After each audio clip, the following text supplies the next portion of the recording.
Into the Breach is excited to be teaming up with Nine Line Apparel, a veteran-owned apparel company that celebrates the spirit of freedom, courage, and American values. Go check out ninelineapparel.com for freedom-loving patriotic gear perfect for your family members, first responders, veterans, and active duty service members.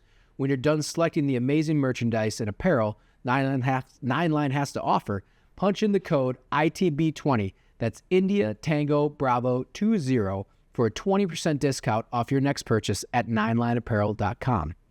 Vet TV is a streaming service created by veterans for veterans, with over 30 different series to choose from, including our new series Battle Lab that features special operations soldiers going head-to-head with the newest tactics and threats on the modern battlefield.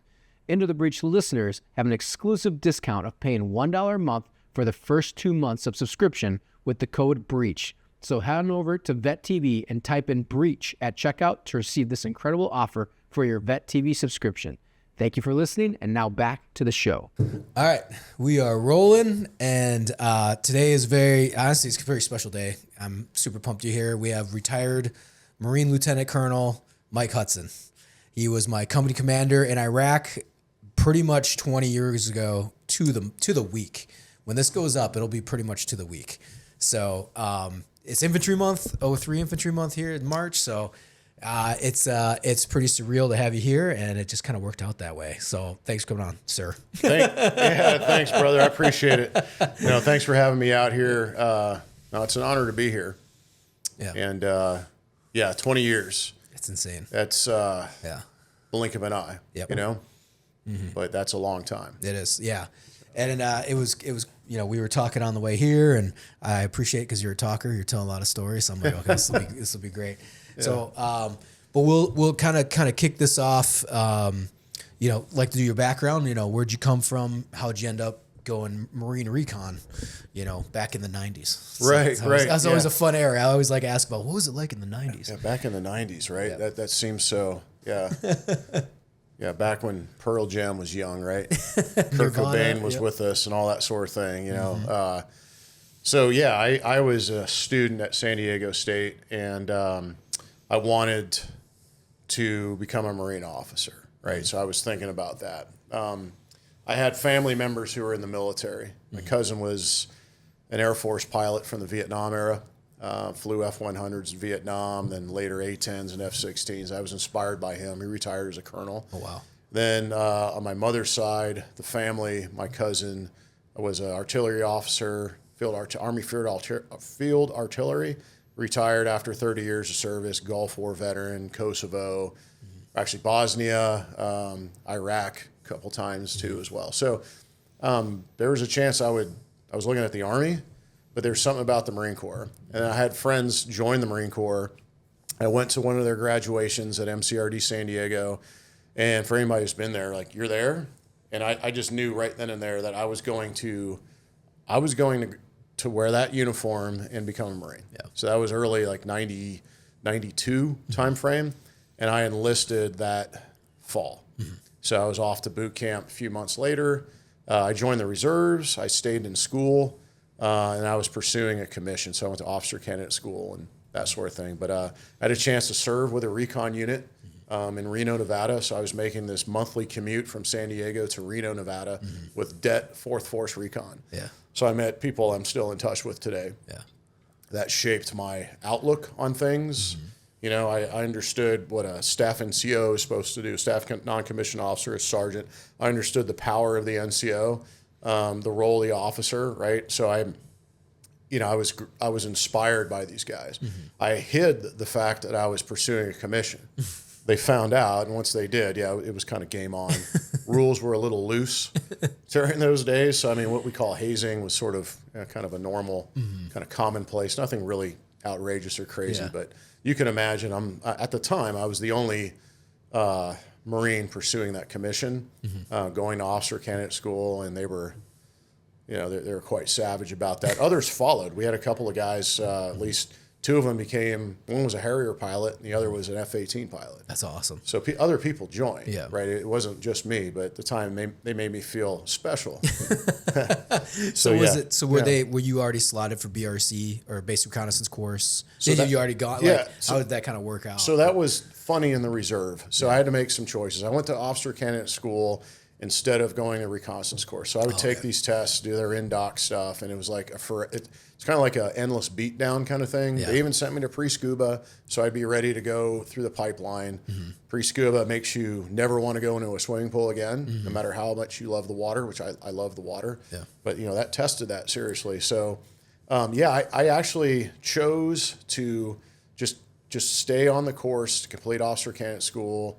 As a Lance Corporal, I had some wild ideas about how I could make it all work, but it would have required me to take some time out of that position I was in, that slot that I had, or the timeline to go through officer candidate school, earn a commission.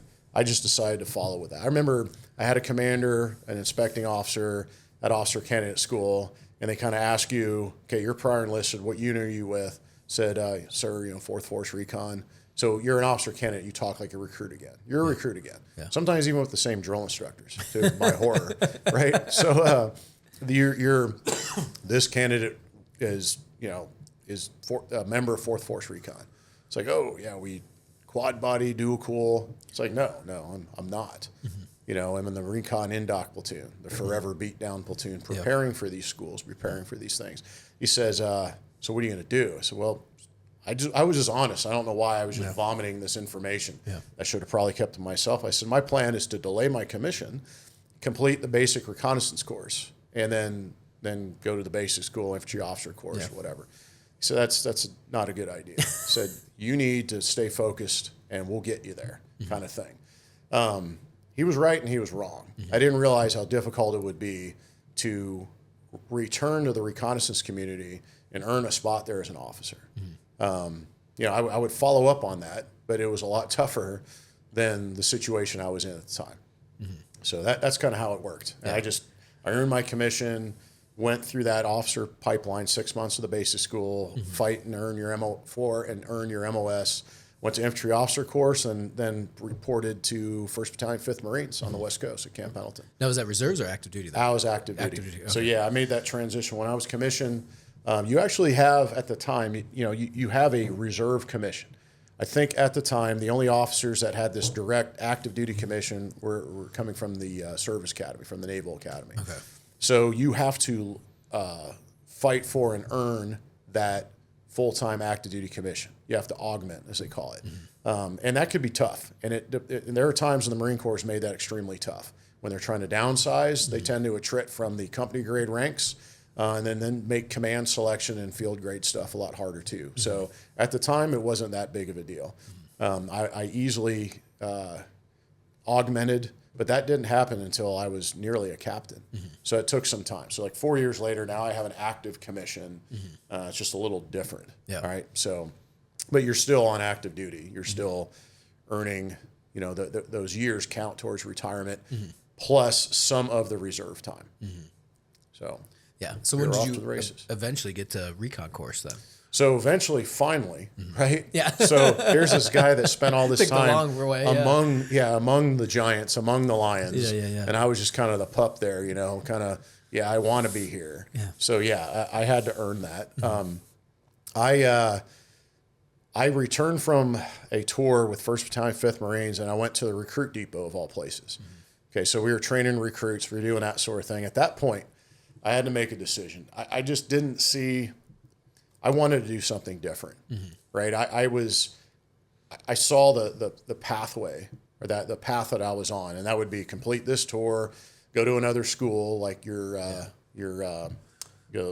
the amphibious warfare school, or later amphibious expeditionary warfare school in Quantico, and then be a company commander and that sort of thing. I wanted to do something different. So I actually was, I was preparing to take the flight test, right, to go aviation. Yeah. And I was preparing to pass the in-doc for recon, the selection test at 1st Force Recon. So it was kind of like which opportunity was going to present itself, what door was going to open first. once they said that they were, at the time I was due to rotate from the recruit depot, there were opportunities to earn selection at First Force. And so it was like, you just have to seize that opportunity. Yeah. So I jumped on that. Like I called, and they're kind of standoffish, right? You know, they're giving you the tough guy thing. They're like, yeah, I'm some captain from the recruit depot. And I said, yeah, I'm interested in joining the unit. I would like to know what that path looks like. Oh, you got to pass the indoc. Well, I know. Because we're full. We don't need anybody. Yeah. Said, I know you don't need anybody now. It was 2002, right? What about 2003 when I rotate? Oh, well, you need to get over here as fast as possible, get screened. After you screen, it's like, you know, some pool work, some just PFT, that type of stuff. They want to make sure you're not going to die on like the indoc or something when they start doing some serious water work and ruck running and all that sort of thing. So yeah, I knocked those out as soon as I could. And then I had orders to report to First Force. So I left the recruit depot. Right about that time, the war started. Yeah. So the invasion of Iraq. And I was, the heck's going on now? So the unit had just come back. First Force had just returned from Iraq, and I checked in. So here I am, this guy that had been training recruits, and here are all these combat vets. You know, now I have to not only earn a spot here at First Force, but I'm among people that have been downrange fighting an enemy, right? So then it was pipeline time. So I went to airborne school first. Then I went to immediately, like a week later, I was at the amphibious reconnaissance course. Nice. With the what we call the generation kill guys. Yeah. So all these guys that you see in the HBO series, the ones that had not been a BRC yet were in my class. Really? So it was kind of interesting. So half the class had more than combat vets. They're all combat vets. So they were normally what they do. They're able to attrit enough people to get the class down to 6-man teams. Start with 8-man reconnaissance teams, go down to 6. So it's just easier logistically for the instructors when they go into the patrol phase, and they couldn't get rid of people. You know, they attritted a few. They had a couple of injuries, which are normal. Nobody was quitting. Right? These guys were. We've been through hell and back. This school is not going to affect anything. So they weren't going anywhere. We had some legends in that class. We had my buddy Brett Morrell earned a Navy Cross, was killed in action in 2004. He was one of the officers with me in that class. And then Eddie Wright was on that ambush where 2nd Platoon, 1st Recon Bravo was ambushed outside of, where was that? That was Habania, I believe, out near there on route. Was it Irish or Boston? Route Boston out there in Iraq. So, you know, those were my classmates, you know, these rock stars, right? Or soon to be, legitimate heroes. So maybe it was better that way. Yeah. That was the class I was supposed to be with, not, you know, the class I could have been with perhaps in the late 90s, mid 90s kind of thing. What was that? I mean, I love talking with you guys that were there. Like I got in 05, but you were 90s, but then also like First Force Recon, like Force Recon too, because I mean we can go into a whole thing with Force Recon because there's Recon, there's Force Recon, and now then MARSOC gets formed, everything kind of gets all jacked up. So then you what was that experience like? I mean, you're at Force Recon school, early GWAT. I mean, this is you know, like what's that mentality like? Is everybody just like we're here to, you know, like I said, no one's quitting because they've just been to combat. Like, I'm not gonna, So those guys in the class, it was nice. And the funny thing about it too was there were about 3 Marines in that class that had been in my company when I was a company commander at the recruit depot. So some of those guys have been my recruits. Yeah. And so we're out on the beach just getting worked by the instructors, doing push-ups, flutter kits, just getting thrashed on the beach. And I'm covered in sand and dirt and all this stuff. And they're looking over like, hey, you were my company commander in boot camp. I'm like, yeah, look at me now, right? It doesn't end. Like if you keep raising your hand and volunteering for crazy stuff, you're going to be getting thrashed for your entire career if you're not careful, right? So it was kind of fun to still be doing that. So yeah, those are the younger guys that were kind of earning that spot just like I was. So I was sharing that experience with them. But at the unit, everybody that's awaiting and anxiously awaiting, hey, how's the captain doing? Yeah. Like you had to perform. Nobody wanted to hear about, like if you had everybody knows how you always know. So if there's an issue with an officer, especially if there's something physical, the guy's showing physical weakness, they're going to know about that. So you can't have a bad day. You know, and if you have a bad day, you got to find an excuse to be successful somehow, right? And I was never the fat. These guys were studs. So it was like the first time I'm kind of on a run, and these recon guys I'm in the middle of the pack on like a run. Now with a pack on though, somehow we managed to be towards the front. So they're throwing a ruck on you. I think, you know, just kind of age and a little bit of infantry suffering kind of prepares you mentally to just run around the beach with a ruck on, and where the guys that are used to running 15-minute 3 miles and crazy stuff like that are suddenly, you know, humbled by carrying all this weight. Yeah. So you had that aspect of it. Then going to the unit, you're surrounded by studs, and some people who have recently distinguished themselves, and even the new officers that had joined me were all combat vets now. We had Jeremy Graysick, Jake Harriman, Murph Morgan. All these guys were combat vets. I was the only one. I was the only one who was not. Yeah. So it was a little, geez, you know, I gotta kind of prove myself, right? But it was humbling. Yeah. I mean, you're not anybody special over there. There's no special treatment. When you're there at the recruit depot, you know, you have sergeants major saluting you. It's a very professional environment. You know, you've got this, I don't know. I can see people's heads getting kind of big, but here, you're grounded. You have to earn everything. Nobody's impressed by the fact that you're wearing railroad tracks or you're an officer. Nobody. No. You know, we would play every lunch round. Lunchtime, wherever that is, right? You know, like around 11ish when we had our pool there, and we'd play this underwater football game. Jeez. And that was a rite of passage, right? That was gladiatorial combat in the water. You know, they were trying to hurt you. Who could tap out, that sort of thing. I mean, it was safe relatively, but you know, as a good way to work on your breath holds, prepare for training, and it was. If you didn't show up there, they were kind of like, "Hey, what's going on, sir? Where were you?" Like you had to be there. There was an unwritten rule: you better show up for underwater football unless you're doing something else. So it's kind of a relief to go to school because I'm like, you know, underwater football. I don't have to drown today. You know, if you wake up with a head cold, you know, one of our corpsmen there, that guy could hold his breath for couple of minutes. He was insane. And he'd play the game wearing cami bottoms, and he would smile at you as he's holding you. You've got this like little rocket thing, football thing that you push around underwater. You got to put it on you got to place it, you know, on this goal, and you're down at like 15 feet of water or whatever. So yeah, but yeah, your water confidence increases. But it was things like that. Every day you had to find a way to kind of prove yourself. Yeah, it's amazing. Yeah. Yeah. And so, and I mean, the tactical stuff at Force Recon, what were you guys training on? You know, because we always say with the Marines, you know, it's maritime, it's other stuff, but also ground force. I imagine you guys are fighting for missions. Like, what's that like? What was Force like? You know, I know recon battalions, but Force. So, what are they fighting over? Who's their, you know, or who are they working with? I've heard back in the day they were with joint stuff. There's always that Marine Corps mentality too, you know, like we're all special, but you know, like what was that mission like? So historically, like Force Recon from the Vietnam, it was supposed to be the more senior, more elite of the recon in the recon community. The reality was, it wasn't always like that. It's one community really.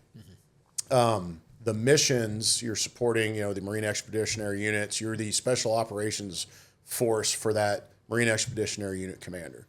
And so you have all these skill sets you have to train to, right? So that's what you're working on. All these, I mean, you're doing the free fall, the jump inserts, the diving, the lot of time spent with a close quarters battle, shooting, then all these other skills in between that you need.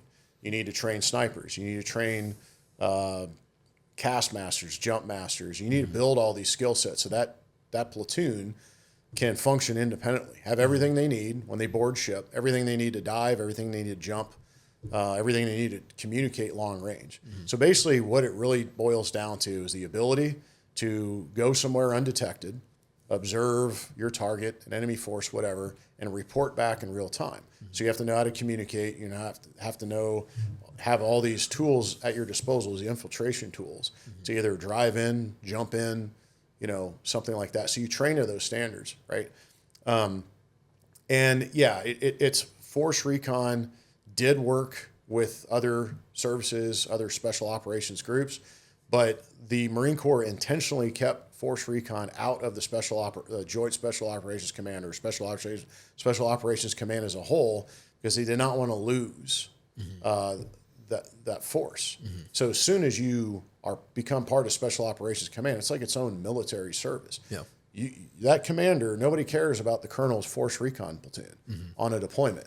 The 4-star general, combatant commander, is going to grab that unit. Those are my assets. The general's going to say, those are my assets, right? So that's what happened when they built MARSOC. MARSOC was not a choice. So Marine Special Operations Command was built.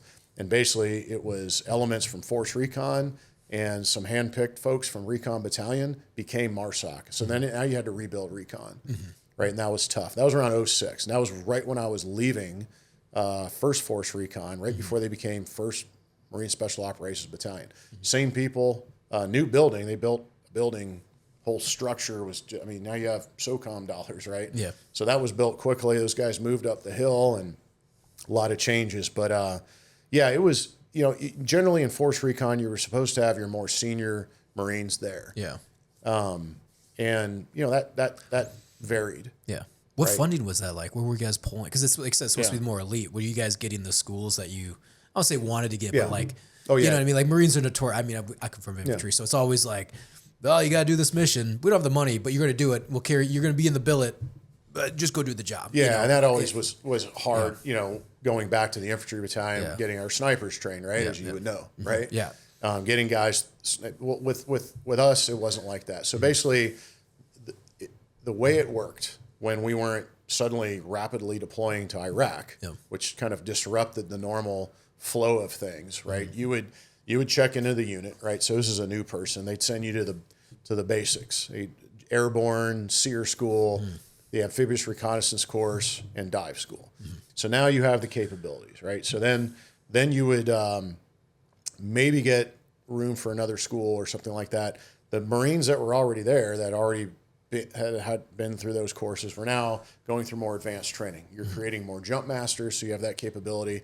You're creating more free fall jump masters, dive supervisors. That's an in-house school we can run to have dive supervisors to do the inspections and the dive prep and all that work, right? And then you're also building other capabilities. You have demolitions. You're sending guys to, one of them was like an agency run, they called it the can't say shit school. Yeah. Right. So they go to the school where you're doing all this advanced demo, nobody can talk about it kind of thing. You always, and then some advanced like patrolling skills, mostly Army. Send guys to Ranger School, send guys to LURSLIC. Before the Marine Corps built a team leaders course, built a platoon commanders course and all that sort of thing. But so everybody's going to a school during that kind of school phase. Yeah. And then you start company training, right? So now you're going through the shooting package. A few weeks just shooting, pistol, rifle, drill after drill after drill. Then you're like 2 weeks of low-level static line. So everybody can kind of practice the jump process and then culminating with a full mission profile. Yeah. Jump, insert, conduct a mission. Do the same thing with the water. Amphib, about 3 weeks of that. Divers are diving. So basically each recon team would have, or each recon platoon would have a dive team, a jump team, and a vehicle team. So we were using these terrible like IFAV vehicles because they could fit on a 53, a CH-53 helicopter. So, they would be training, doing a lot of vehicle stuff, divers diving, but everybody would go through these phases. So everybody's who's a diver is diving, and then you're getting guys through the school who aren't divers, but you're going through all the maintaining these skills. You're going through all these courses to maintain the skills. And then you, at some point, you chop to the MEU, meaning you are now part of that Marine Expeditionary Unit that's in the process of conducting their training. So now you're about to get on board a ship.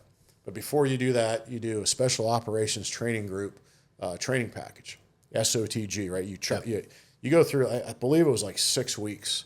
And you're like, you might be out on the shooting range at 2 o'clock in the morning. You start adjusting the times to get you used to, develop this ability to kind of just be sharp and ready to go at any time.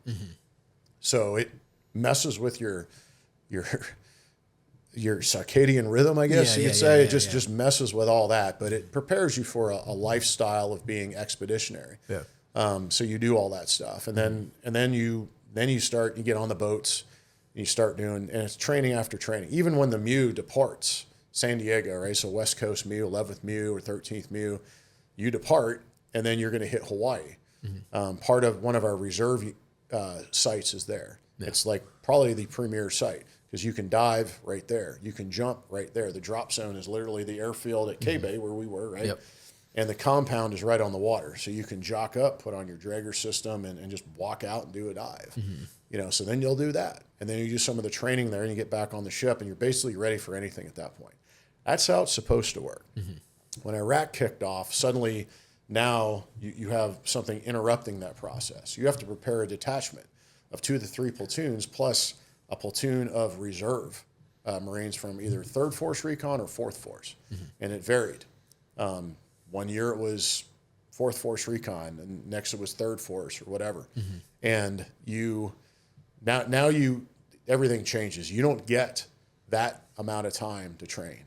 You just have to put it together and go. And so all that I just mentioned, I didn't do a whole lot of that. That was stopped, and my platoon was put together quite hastily from some active and some reserve, and we were off to Iraq. My platoon wasn't even qualified to do the advanced shooting range, the Hell House, as they called it, and all that stuff at Camp Pendleton.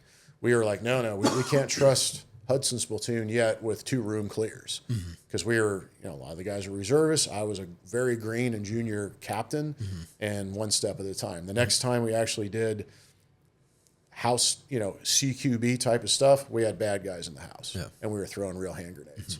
Was that a fight back then? I mean, like, because you would think they're like, just do it. I feel like, kind of like when I was going through, they were, or not recon by any means, but like my era was just like, just do it. Like, you're going to, like, who cares? Not saying they're not qualified, but like, I feel like there's still a bit of a, not gatekeeping, but like, oh, you're not qualified yet. But, total but you're going to war. Yeah. We should probably just get them through. Who cares? Like, No, they were, Yeah. no, you're not going through. Yeah. I mean, they had the standards. And the thing was, one of the other platoons there, the active platoon. So we had 5th platoon, 7th platoon, and then there was my platoon, which was kind of a mix of both. Plus I had amphib Marines who were not 0320 on recon Marines with me because my mission was supposed to be more riverine. So we were bringing Zodiacs and a rib, but we were bringing boats to Iraq with us, which was funny, driving from Kuwait to Iraq towing boats. Yeah.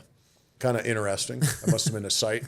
But, that all changed when we got there. I never got in the water. Those Zodiacs, they never touched the water. Yeah. We were in the street doing what everybody else was doing, and now I have fewer Marines. So that's another story. We were able to build combat capability by, like you say, just doing it. But at the time, it's like, no. You have to earn that Hell House. And that, believe me, that's some serious work. I mean, that's live fire. So there are some serious safety constraints there. And we were barely kicking in a door, clearing a room, live fire. Barely doing that. Throw a flashbang in, all that stuff. One of my guys was even kind of little intimidated by the flashbang, and then we had to get over that. It just so happened that I think the intent on that deployment was not to let my platoon see a lot of action. And my intent was to find a way to get in there. So the more I did with the infantry units, the more I said, hey, this infantry company needs our capability. We have some we have some DMR rifles, right? Some M14 rifles, designated marksman rifles. We have some capabilities that the normal infantry companies do not have. Yeah. So that was kind of our way in. So to get the customer, so to speak, to ask for the asset, that's what got me away from the flagpole. And then when you're in combat, you're in combat. You're away. Your boss can't tell you, Hudson, no, you guys didn't go through the Hell House. You didn't qualify through 2 Lerm Crane. You can't go deal with that. But when I did have to actually deal with this threat, this kind of advanced, holy cow, we're in this house. It's built very differently than any other training facility. You have jihadists in there. These guys aren't going to surrender, despite the fact they're outnumbered, outgunned. They're going to die there, and they want to take as many of you with them as possible. On top of having the remains of our Marines who they'd killed already, we're trying to get to them, right? Suddenly you're like, man, we're not even qualified to go to 2 room clears at Camp Pendleton. Here we are in this place, but you're there. Yeah. So it's just do it. Fortunately, I had an active duty, more seasoned team with me. And that's kind of how I would roll. They would attach these other teams to me. So the other platoon commanders were getting tired of Hudson's, the thief. They called me the thief, right? Yeah. I was Alibaba out there stealing teams. But it's just the way it was. It was a funny construct. Yeah. I think they did not want me out there in direct combat. I hadn't earned that yet. And then suddenly there was one day when that was just the way it was. And after that, that infantry unit was asking for us by name. And what year was that then that you deployed? 04. That was 04, yeah. So, yeah, you think the invasion was 03, 1st Marine Division comes back, mission accomplished, all that sort of thing. And then things go to hell in a handbasket, you know, quite quickly. So late summer, 03 time frame, everybody knew that we were going to be back. And for units like 3-7, they didn't come back until September of 03, and they turned right around in January, February, and redeployed to Iraq, right? So First Force, similar thing. They redeployed, so they returned home in June of 03, and then in January, February, we were heading out the door. So I learned that I was deploying in December in the middle of training. I was at the base reconnaissance course. My boss says, you know, we're just thinking about rain, cold, miserable. Yeah. You know, and suddenly I'm going to Iraq in a couple weeks. So I came back from that, immediately went to SEER school, and then right after SEER school was prep for deployment. No shit. Yeah, so it was okay, you know. Yeah. This is what I wanted, right? But wow. Yeah. This is happening now. And there's like, well, you're not going to dive school, unfortunately. I'm like, I can go to dive school later. Yeah. So I went to dive school after I came back from Iraq, where I was coughing up all kinds of stuff. And, you know, yeah, that was interesting. So what was that one that cut in your teeth, the first deployment? Like what's the excitement like? And then what was that first deployment like? Yeah, I mean, you guys know, right? Like when you get out there, you don't know what to expect, and then it happens. And it's like, and then it becomes part work. Like you know what to expect. Your learning curve just is, it's really steep at first. Like there's so much it's overwhelming. But if you think about it compared to training, in training you're taking notes. Oh, I got to do it this way. This is how you load an ambush. This is how you do a patrol. This is how you do a patrol. Here are the principles of patrolling. All that stuff. You're doing the stuff. You're memorizing. It's academic. You're taking tests. In combat, you're developing the sixth sense. It's instinctive. You're just doing these things because that's what you need to do to survive. So yeah, you're referencing your NATO formats and that sort of thing, but then you're just doing these things, and then you're thinking about other ways. Hey, that might not work here. Yeah. Maybe kicking off an ambush with just with a rifle is maybe we can do better. So suddenly, hey, we kick off ambushes with AT-4 rockets. That's how we kick off an ambush. Everybody can hear that one, right? So things change, but yeah, it's surreal. And you never know what it's going to look like. I was kind of thinking, hey, maybe you're going to ease into it. You know, you get in a gunfight and you're like, hey, that was a gunfight. Let's take a look at that. Okay, we were here. We crossed the street. We hit these bad guys. Let's do this better next time. Got it. For me, it was everything happened at once. It was an IED explosion that kind of rocked my world. I wasn't unconscious fully, but we were definitely dazed. And the next thing you know, we're fighting in a house. Next thing you know, we're out of hand grenades. Never thought of that as a problem. We expended all our hand grenades. We were running out of ammunition. We were trying to figure out how to dislodge some insurgents from a house, and there were no good ideas. You know, from school, it's like, hey, I have an air officer with me. Let's get some air, right? Wrong. When they check in, they don't have the right tools. They don't have the right Hellfire. I think it's anti-armor stuff in the Cobras, right? Not going to help us. So yeah, then you start, maybe I'm over my head. You start wondering if you're the right guy for the job, right? So your confidence and all that stuff. Later, fortunately, that helped me build confidence where I felt I can go anywhere. So later as a company commander, I felt confident, not cocky. Like I knew that these guys were cunning. You can never be complacent. You can never assume that you had the upper hand, but initially it's almost overwhelming. But then you're looking around at these guys. Yeah, they might be recon badasses with a lot of experience, but they're looking to you for direction.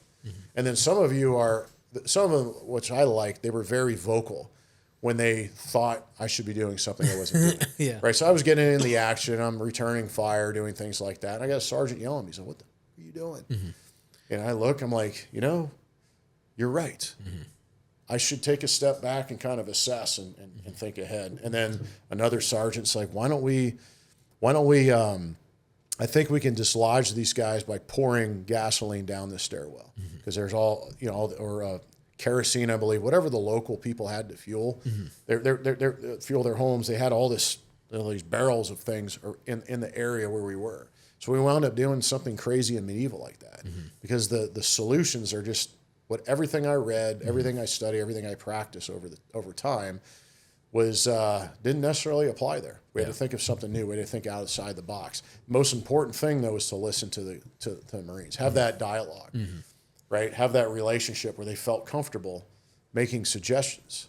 It wasn't like, hey, sir, I have a suggestion. It was like, we should be effing doing this. And that, like, okay, all right. Sounds like a good idea. Yeah, that sounds like a good idea. Let's do it. Right. So after that first encounter, which that was, one thing you wonder too, I don't know. I can't speak for everyone, but I always thought about going to combat and coming home.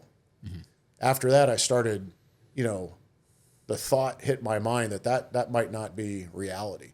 You do a will, you do all this stuff, like you submit but then I started to think like, okay, all these things just happened. I had, a softball size of shrapnel miss my head by inches.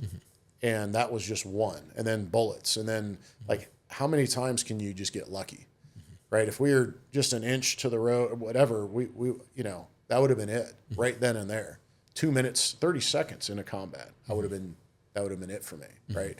And then I'm thinking, some weird thought entered my mind. It's like, I lived in San Diego in an apartment on the second story. Right. I just kept having this nightmare when I was out there that I would not be able to get up those stairs somehow. Like I was missing legs or something like that. And, I kept thinking, and those thoughts, I'd never thought of anything like that before. Then suddenly because you see enough of it, you see guys who are badly wounded. You see people who are dead. You're carrying, up to that point, I'd never seen a dead body before. And now I'm covered in blood from those guys that we were recovering, right? And just my whole uniform. In fact, my corpsman came running over when we connected with the rest of our unit that day, and he's like checking for injuries. He's like, no, he's looking for exit wounds. I'm like, it's not my blood, man. I think I'm okay. And I wasn't sure though. That was the thing. It was just very confusing. Yeah. I'm like, yeah, it might be. I might be. I don't know. And so yeah, it's pretty horrible. Yeah. And then you're suddenly like, okay, this is war, and this is my job. And this is what I asked for. In fact, this is what I begged for in a lot of ways. I worked hard to get here, to be in this predicament, be in this situation. Now I better make the best of it. And then you think about all those Marines that went before, all our heroes, and then just modern, friends of mine. After that or before that battle, I learned that my friend Brett Morrell had been killed. I learned that a Marine was a doubly amputee now. Later, I would learn that's Eddie Wright, missing both arms, right? And Eddie did some serious, there was heroism. There were 3 Navy Crosses awarded at front platoon. So I just learned about that. Now I'm going through something similar, and I'm thinking, those guys that I went to school with, my BRC classmates, are out there, bringing the fight to the enemy, doing some amazing things. I need to do the same thing. So it was I need to step up. And then there was a part of me after that I never really thought. I stopped feeling sorry for myself. It just wasn't about me. No, I'm here because I'm supposed to be. I mean, I would even wonder, I would reminisce about a test I should have studied for at the basic school. And I embarrassed myself getting a bad score. And the instructor's like, what the hell's wrong with you, Hudson? And I'm thinking, man, if I just studied, maybe I'd be better prepared for this battle. So weird things like that went through your head. And then I was able to just clear my head from that nonsense and focus on fighting. Yeah. And then, the rest of the deployment was like that. Yeah. We had other contacts, we had other situations, but we were ready for it. And our platoon really came together. It's almost like there's nothing you can do but just cut your teeth. Yeah. That's what I mean. I've had the same thing. It's like nothing prepares more. You just got to pull the trigger. You got to get shot at. You got to get under fire. You got to get blown up. Yeah. You got to cross that bridge. You have to cross that bridge. Yeah. Exactly. Yeah. And I agree with that weird feeling. I've talked with other guys over the years, but I think because you went back multiple times, I went back multiple times. Yeah. I guess this is what my mentality was. I'm just a grunt private, but really buying into the mentality, but also I kind of figured it out a little bit later, but also basically the acceptance of death. Like that was really like because my wife asked me that sometimes, like that was never scared. Like, it's just, I remember being like, if I don't make it home, that's fine. Like that would truly went through, like, I hope if I die, that I hope it's like going down in a blaze of glory. Like for a few years there, that was a very real thought process, where you're like, the acceptance of death kind of like gets you to the next point. Cause if you can't accept death, then you kind of got to get pulled off the line. Cause you're going to be a detriment to and there's nothing wrong with it, but like you're going to be a detriment to the squad. You're going to be thinking too much. I mean, I'm sure you've seen it. We've seen other guys kind of go, if you're thinking too hard, you're like, you can't be there anymore. You can't do the job because you're overthinking it. And if you keep thinking about, I'm not going to make it home, am I going to make it home? That's going to break you down mentally. Right. You can't last long. And as a leader, right. As a commander, like some of us had this unrealistic, I never had the belief that I was going to bring everybody home. Right. Until my second deployment towards the end, I'm thinking, man, we might just be able to pull this off. Yeah. Right. But that didn't happen, of course. Right. So, one, you're worried about other people. I bring all these guys back, and I'd like to bring myself back too, but neither one of those. You got to do the job, right? You got to be aggressive, right? And I think a lot of military units went overseas with this idea of we're going to be safe, right? And we're going to like fob up, we're going to be behind the walls. We're going to build walls. We're not going to use roads unless we have all these assets and that sort of thing. And that's not, you're just focusing only on protecting the force. You got to focus on protection, force protection, defense, that type of thing. But your mentality has to be, where's the enemy? And I have to aggressively pursue the enemy and assume some risk. Right. And once you get in that mentality, the whole death thing, once I started thinking, okay, that's reality. And I'm thinking, there was this, it was like a chaplain's guide from one of the sergeants from the Black Hawk downrange, Studeker, I believe his name was. He became an Army chaplain, and he wrote this thing called Bulletproof Faith, and it was what helped him get back out on the street in Mogadishu. So those guys had just come back from this gauntlet of gunfire, riddled with bullets, looking around going, how did I even survive that? People are dying, Rangers are cut off, the whole Black Hawk Down thing, right? They get back in the vehicles and go back out there, and they're, just they had to take that deep breath, and they're so happy to now be safe when they know they have to go back out there. Their brothers are out there, so of course they're going back out there.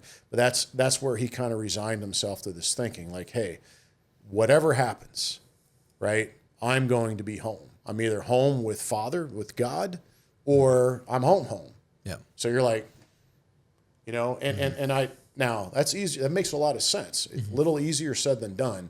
But once you actually, I thought of that. I said, you know what? I'm going home either way. Either way. Yeah. I'm going home. No, I agree with you. I think that's like, when I also, too, acceptance of death, I should have said the next line is you make your peace with God.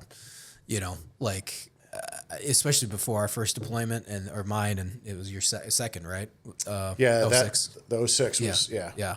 And every deployment after that, but I remember literally making peace with everybody before I left, like family, friends, but then also you're just like getting into that mentality. Clearly you want to make it home, but then also there's that part of me in the infantry that's our lore, our Marine Corps infantry pride, is, hey, whatever you can do to get your brothers back. And if that means you don't come back, then that's okay. Like if you can get them back, or you don't leave a man behind, or, they don't die alone.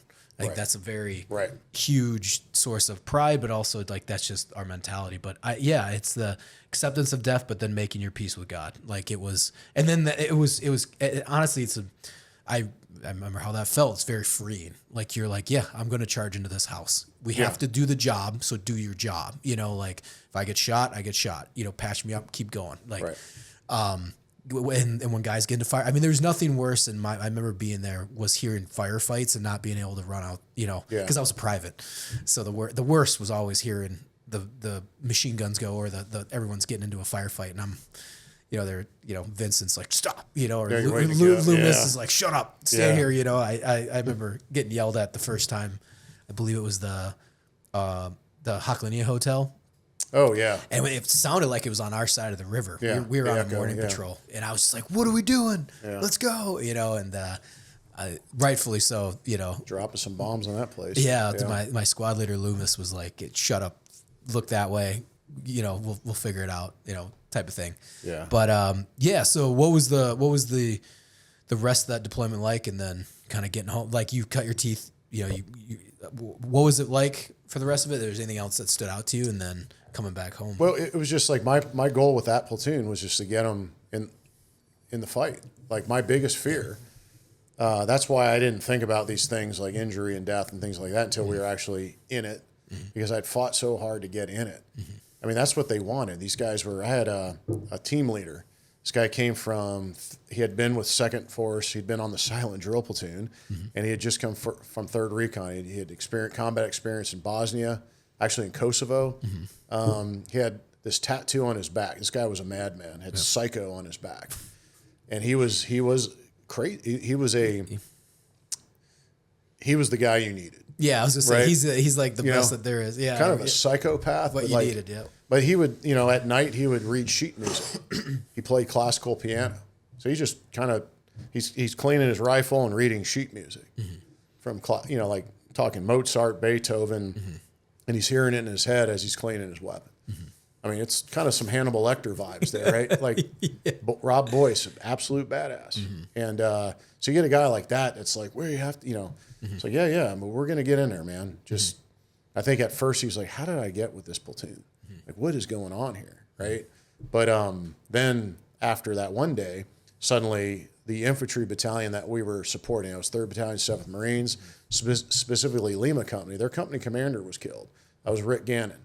Their XO took over as Dom Neal. He had an outstanding career as well, and unfortunately lost the battle of cancer last year, right? So Dom took over, and Dom is the most humble guy, and he's so hard on himself. He's like, oh, I don't know if I'm up for this, and I barely graduated from the Naval Academy. Like, Dom, you went to the Naval Academy. I didn't. I went to San Diego State. I was in the reserves, right? You're fine, bro. You're going to be okay. But he felt he wanted me there, and he wanted one of his classmates, Jeremy Graysick, there. Like, he wanted one of our platoons there. So it was nice. My boss comes in there. He's kind of shaking his head. That's a whole nother story. But he's like, they want your platoon back there in Husaba. It's like, all right, boys. And these guys were smoked from this, multi-day battle. Because I had inserted them before hostilities because we sensed something was up, right? So they were basically manning these observation posts, sniper lookouts basically, right? Same stuff we would do later in Iraq. So they had a couple teams out there, didn't see anything the first day, second day. And then I was supposed to bring them in that evening. And then I'm looking at the map with the company commander, with Rick Gannon. He's like, man, this is way too quiet. Something's going to happen. So I'm like, let me extend the guys. Keep them out there. They haven't been compromised. They're doing a good job staying hidden. Nobody's walked into the house. No passive compromises or anything like that. They're hidden. Let's keep them out there for another 24 hours. So I extended their mission. Dynamic retasking, they call it, right? So, hey, boys, we're staying out longer. We did a resupply, right? So they're out there. These guys are tired. They were supposed to come in. Now I'm extending their mission by 24 hours. That morning, all hell broke loose. And they were right there. The enemy had no idea they were there. So the enemy was like, they had massed. They were coming in pretty hard. Hit us with about 24 mortars, 82 millimeter mortars, just boom, hitting us, hitting the fob where we were. In Husaba. We were on the Syrian border at the time, just hitting us hard. QRF goes running out there. Those guys were fearless. They're driving old Army vehicles that were so riddled with bullets. All the windshields had spiderweb, all cracked with bullet-ridden windshields. Driving out there like nothing. Guys sticking their heads out of the vehicles sometimes see around corners like a dog, right? They didn't care. They were just happy to get in the fight. And they came to our aid. Because then once my guys surprised the enemy, then the enemy oriented on where my positions were, and they started hitting my guys. And then I'm trying to get out there, right? So it was one of those things. Nothing was planned. And then that I was thinking, I'm going to go out there, I'm going to bring my guys back. That was it. They've done enough. but that triggered like a 3-day battle. So, you know, What's that logistically, like, 3 days battle? I mean, like, especially like offhandedly like that. yeah, like, just ammo. You run out of grenades, and then we didn't have a lot of the resources we needed at the forward operating base, the company size base we were at. We had run out of we need more hand grenades, so that had to come from the train station Al Khaim. It's like a 40-minute drive. Meanwhile, the rest of my command is slowly, very slowly, organizing a force to come out there with 3/7's battalion commander, because now this is not just a company engagement. They're bringing battalion out there, and we're going to clear this entire city. So now it went from a skirmish with some deaths to like a full-blown, we're going to clear it. We had air. We had British tornadoes overhead. We had F-16s tornado. The air officer got busy all of a sudden, and I needed to drive him out there. You know, and also he had a reputation of being a bullet magnet. Like, he'd been out a lot and gotten blown up a lot and had never been hurt, but everybody around him had always been hurt. Same thing happened that day when we drove him out there. So yeah, it was resupply, tough, right? Logistically, yeah, it's just getting these guys water so we could resupply them at night, pretty effectively. But yeah, you extend their mission. Recon units are prepared for those extensions. You know, it's always be prepared to, you know, that in your order, be prepared to extend, be prepared. And so, hey, gentlemen, be prepared. Okay, now we're doing it. We're extending 24 hours. We have reason to believe the enemy's probably going to try to set up some IEDs. And so we were thinking we'd probably get a couple of kills with guys, you know, in the usual areas, the choke points, the road intersections, setting up some IEDs. They're not going to see our guys. We're gonna annihilate them, right? Turns out they had something bigger planned. They had a mortar pit out there. They had multiple, you know, so they had a complex attack set up. They had about 300 insurgents that were pouring in there. Yeah, that's a hell of a. I mean, it's a massive force. It was, and we killed a bunch of them. You know, unfortunately, the Iraqi police that we were training at the time were involved. I believe the chief of police was in that attack. You know, fighting on the other side. So that was just the craziness of the Iraq campaign at the time. You know, just insane. But yeah, I mean, we got busy, and after that, though, there was this sense of accomplishment. And the boys were like, some of them were sketched out. There were a couple of guys who were like, I don't ever want to do that again. The other guys, they were like, they had that glint, like, let's want to do that again. Let's get back after it. We never went through something that severe, but we did get hit again. We got mortared before. We got blown up. I got blown up, I think, about 4 or 5 times on that one deployment. So it's like, once you get blown up the first time, it's like getting bit by a mosquito, right? Suddenly they're all over you, you know? And yeah, that was kind of par for the course for the rest of that deployment. Every mission, it's like, all right, here's another contact, here's this. Things got worse for the battalion. I think 3/7 took 21 deaths, had about 150 wounded. 30% of the wounded were amputees. You know, so it was tough. But we got very close to 3/7. We were like brothers. You know, we were part of that family. And so that was a great sense of satisfaction on that point. Kind of answer your earlier question. It was, we mattered, we made a difference, we did our job, and that felt great. You know, and icing on the cake would be coming home unscathed, right? Like getting out of this in one piece. But that satisfaction of being part of that Marine Corps history, where we go out there and we do the impossible in some cases. We do things that some units that preceded us wouldn't do. There were some units that would never do dismounted patrols in that city. They're like, you're crazy. We're going to stay in the Bradleys or something. We're like, no, we're going to go find the enemy, right? So that 3/7's mindset was go find the enemy. So we naturally fed off that aggression and just became part of the group, really. I mean, we were more of an infantry unit than we were a reconnaissance unit there. We did other reconnaissance missions. We watched the Syrian border. We used our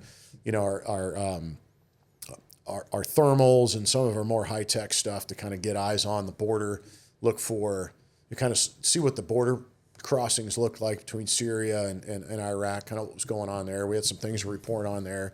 So we did some of those missions, some traditional recon missions. The guys would be in a desert hide site in July in the desert in Iraq. You know what that's like as a sniper. So they were doing that, building their hides, sitting out there for 3 or 4 days, coming back.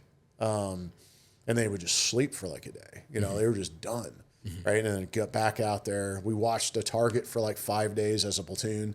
So we were just out in the desert, like sleeping under our vehicles where we could, dodging camel spiders and all that type of stuff, just watching a target. You know, just anything the infantry needed us to do. We're like, we'll do that. We'll do that. Just jump on, you know, like 8th platoon will do it. And we were still, even some of the senior Marines in our unit were like, they kind of still didn't see that we were, you know, there's a little bit of rivalry and jealousy. But what I like, though, because my platoon was small, and then eventually I get my amphib guys just to form a platoon so we can have our own maneuver element, really, man 4 vehicles and work independently. Before that, though, the CO would just attach a team from another platoon. So I got to work with all the team leaders. From the reserve side and then from and I'm still in touch with some of those guys. One of the team leaders, in fact, he was assistant team leader, I believe, and he was driving the vehicle I was in when we got blown up. A couple of months before, he was an instructor at reconnaissance course. He was my TAC instructor. You know, not my main, not the one guy we had, but he was, you know, he evaluated one of my patrols. You know, and here we are driving. You know, and after we got blown up, he felt intense heat on his face. He had some you know, just some cuts, and he felt, how's my face, you know? And I felt this intense, I remember the searing pain on my hand. You know, I think it was just heat, but I didn't want to look at my hand. You know, I was afraid to see something missing. So I'm like, is my hand there? Is my face? You know, so then we started laughing. You know, and that was the beginning of this gunfight, right? Where, that was the hard part. No, that was only the beginning. You know, but it was once you cross that line, that explosion was like, after that, my life, my world was different forever. Right? That was this point where I had wondered about kind of this combat environment, what it was like, how I would do. After we crossed that point, there was no more wonder. I mean, that was over, right? It was like this transformation, I guess, crossing the line. I don't even know how to really describe it metaphorically, right? But it was, I think when Teddy Roosevelt crossed this barbed wire obstacle at San Juan Hill, he then earned a Medal of Honor later that day, right? He kind of noted the experience of like walking into on the battlefield or riding, right, on the battlefield, crossing this wire obstacle going, I've crossed more than just a wire obstacle. I'm in this whole different, this world, my life is different, it's changed. So that was like us, that explosion suddenly, all right, now we're in it. You know, my team leader was watching that, thought we were all gone, and he had his dry sense of humor. He's like, man, sir, I thought you guys were dead. Whoa, you know? Like, hey, thanks for your confidence. He's all, but then I see this vehicle still driving. That was cool. Like, it was kind of cool not to be dead. Appreciate that. Thank you. A couple guys were wounded. Both of them, like, this is where the Hollywood stuff gets in there. One guy, he had some shrapnel in his back. Stuff is still smoking. And he goes, he's like, sir, I refuse medevac. That's what he said. Like it's a thing. Like, you can refuse okay. Then I'm not going to medevac you. I'm like, bullshit. No, you know, you've got a piece of metal in your back. It'd be nice for that to come out. It's not supposed to be there. So I can still, he's pissed off, yelling, whatever. Then he's, you know, I may have said some insubordinate things. I'm like, no, man, probably had a little drip of, a little morphine in you. You had that adrenaline, and, you know, you wanted to fight. I can take a couple of FUs and all that. There's gunfire. Plus, I was deaf from the IED blast. I don't know what you said. You know? So he goes away, and then another guy was concealing a wound. He had a couple slivers of shrapnel in his glove, and it hurt him. At night, he's pulling the stuff out of his hand. And he was like, this is an embarrassing Purple Heart. I don't want it. Well, dude, that's up to medical. That goes on your record. That's not up to me. I'm not going to say, no, don't give him a Purple Heart because he doesn't want one. It doesn't work that way. Exactly. So, you know. There's worse ways to get Purple Hearts. So, you know. Well, that's how he felt. He knows, okay, Eddie Wright loses his arms, right? Other guys are dead. And he's got a couple of slivers. He's like, no. I mean, but it's like, that's not how it works. You know? It goes on your medical record, and then it's a process. Yeah. That's all there is to it. Yeah. So, okay. But yeah, he was trying to conceal it, but he needed to be treated because he'd fight infection or whatever. So, yeah. But no, all that tested everything we knew. And then, but it brought us together, and then we had confidence. And the biggest, what I liked the most, being around those infantry Marines, they looked up to us. They had no idea my guys were a bunch of reservists, and I was some green captain that had never been downrange. They didn't see us that way. So we had to live up to those expectations. That was tough. Yeah. But the one thing we did do, I just have to say this or I'll forget. We went back to Al Assad, the main base.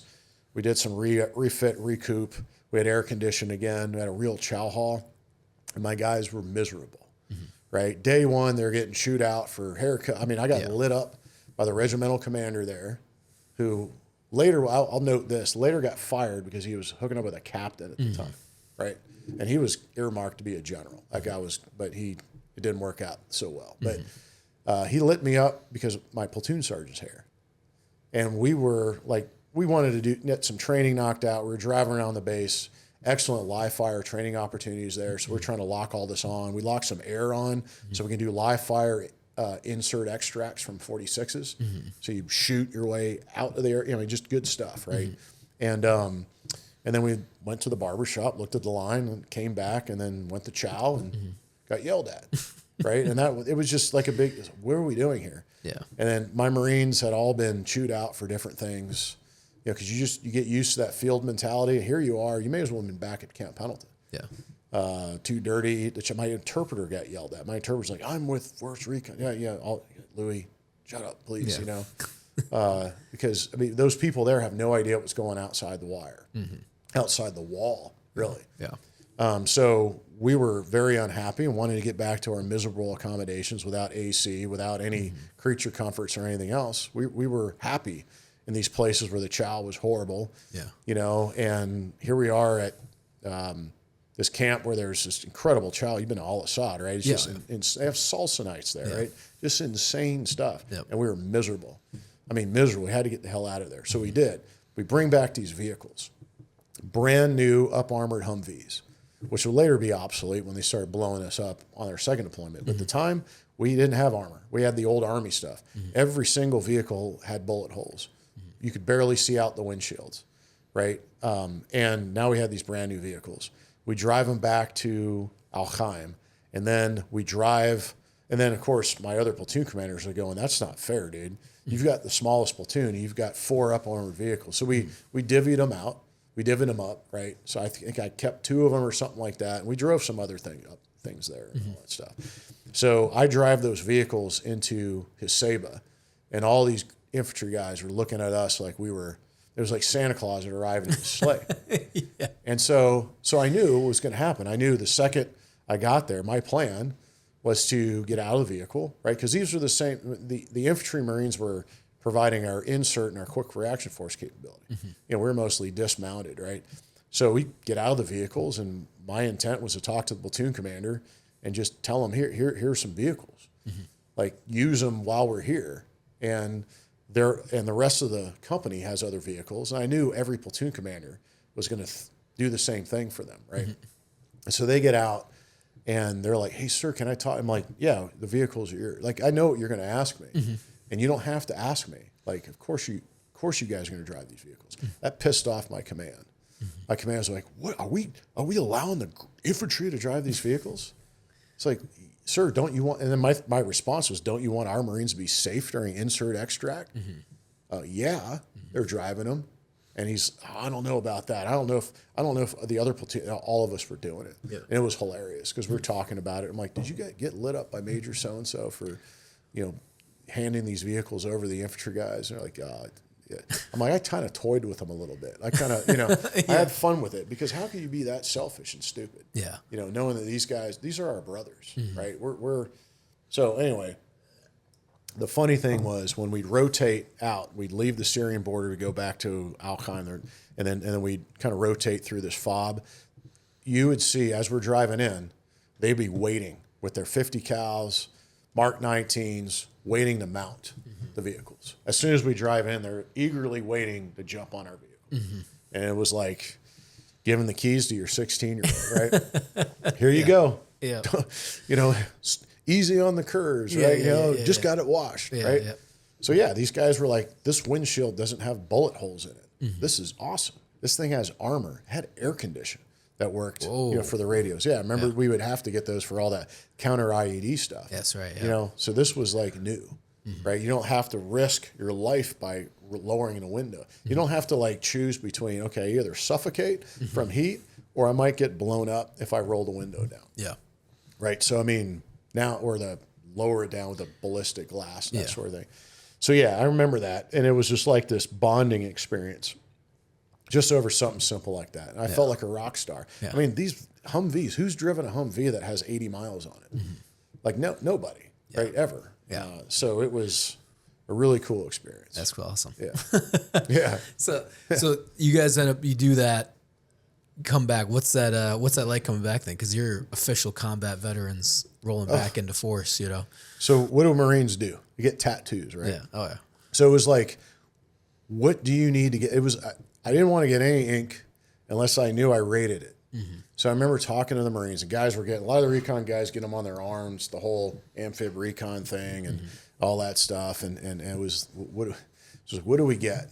And it was, okay, what are the qualifications? So you got to go to these schools, you got to have combat, right? Well, what if you haven't been, so I had not been to dive school yet. Yeah. So I said, you know what? I'm not doing any inking until I go to dive school.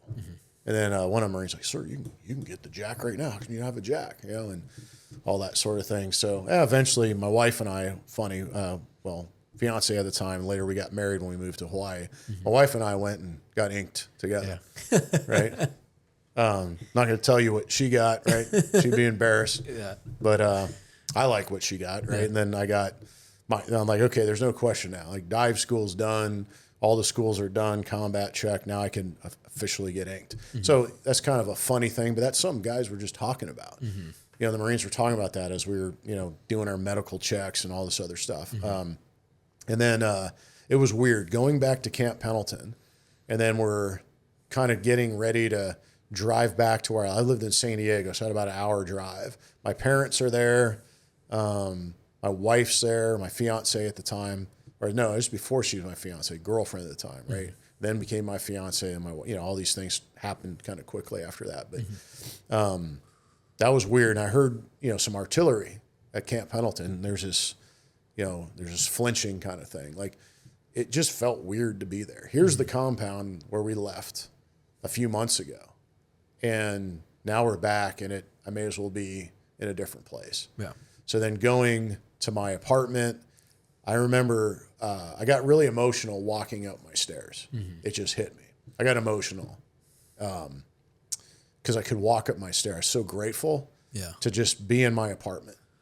You know what I mean? And be able to walk. I went to the hot tub. I lived right across the street from a bar. Yeah. That's dangerous. I later sold my condo to the owner of that bar. Yeah. Which tells you how frequently I visited that establishment. But there were a lot of non-vets that would go there. And those guys understood, right? So I had good days and bad days. I spent probably way too much time in the bar, but there were people I could talk to, but I was just grateful, right? Now I'm back in the bar, and they're treating me like I had a tolerance for alcohol, which I didn't, at the time, right? So it was just interesting. It was surreal. You had a little bit of leave, and then we came back, and then, then I went to dive school shortly after that. And that was good for me to get into a place where I had to focus, I had to be physical, and have a lot of time to think about stuff, and then because we were carrying, I didn't even know it, but you're carrying a lot of guilt. Like I started to feel like maybe I should have done more. When Rick Gannon was killed, we were talking, he was part of one of the quick reaction force elements. He went one way, the other the other team, vehicle mounted team went another way, a north, east, west direction kind of thing. And he was like, hey, you ready to roll? I said, man, I had another recon team back that was just itching to get out there. I had to get these guys organized. I got to deal with my chain of command who's going to want to micromanage the thing. So I had to leave my radio operator back at the fob just to kind of run interference. Like I knew if I got a direct order to stay there, I would have to obey it or I'd be in a predicament. So I had my radio operator tell the command that I was outside the wire. I was gone, right? But at the same time, I couldn't just leave right away. So I'm carrying this guilt because that's the last time I saw Rick Gannon. He went one way. We're communicating because I was like, hey, he's the commander, right? He's the battle space commander. He's battle space owner. He's the senior leader out there. And my job is to bring him the resources and assets he needs. So another recon team. So I'm talking to my guys that are out there. I'm talking to him. Then suddenly I wasn't able to raise him on the radio.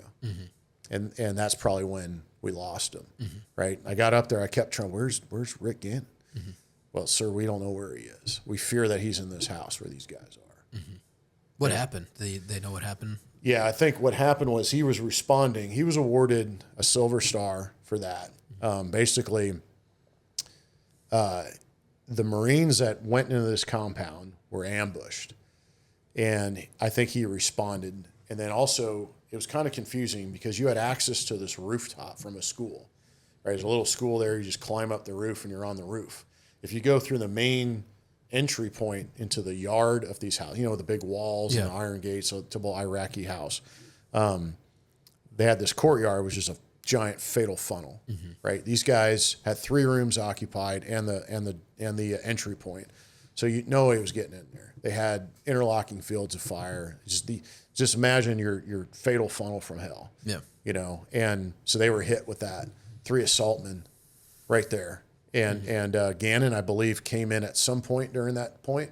They either tried to help the guys or connect with the Marines on the roof to coordinate that. Most likely trying to help these guys who were getting gunned down. He just went in there. And we couldn't see him from the roof. So I think what happened was he was close enough to where the enemy could grab him. He'd been killed, right? And they grabbed his rifle because they were running low on ammo. They were down to their last bullet, right? But we didn't know that. But I mean, yeah. So they grabbed his rifle, and they were using our weapons against us, right? We didn't know. We didn't know until we actually got into that house after the fire kind of died down because we had it lit up. Once we lit it up, the guys that were in there had a choice: either run for it or burn. And most people are going to run. And they ran, and the machine guns were, accurate. So they were pretty accurate. I mean, those guys would still be pulling the trigger if we didn't yell ceasefire 30 times, right? So that ended that, but we still had to clear it. We didn't know it was in there. It was weird. It was going into that place it was very hot. It was like hell on earth. It was just covered with it was I hadn't seen anything like it. At that point in my life, never seen anything that horrific. And then there we are. Once you've kind of been baptized by that horror, then it's kind of, it's something that's always on, you're used to it. Yeah. But coming home, all this stuff, because that's not normal. And now you're home in San Diego, you're going to get here's the place where I get my carne asada burritos. Here's the bar I like to go to. Here's the beach restaurant I like to go to. Suddenly you're seeing all these things in your mind, and you're looking at the streets, right? You look at this kind of an alleyway with walls like in San Diego, and then you're starting to think Husaba, Barwana, Fallujah. You're thinking these places, and you never would have before because there's no reference to anything outside of it's just San Diego. Yeah. Take this street here, make a left, and there's Latitude 32, a nice local bar. And then I'm standing there like I'm not sure if I want to walk down this alley. What if this happens? What if that happens? I could be ambushed. 2 vehicles can close. You know what I mean? You're thinking this craziness. And you're like, dude, I'm just getting a burrito. Yeah. But I'm like, I just feel totally uncomfortable. I don't feel relaxed walking down the street. And then other times you want to feel that.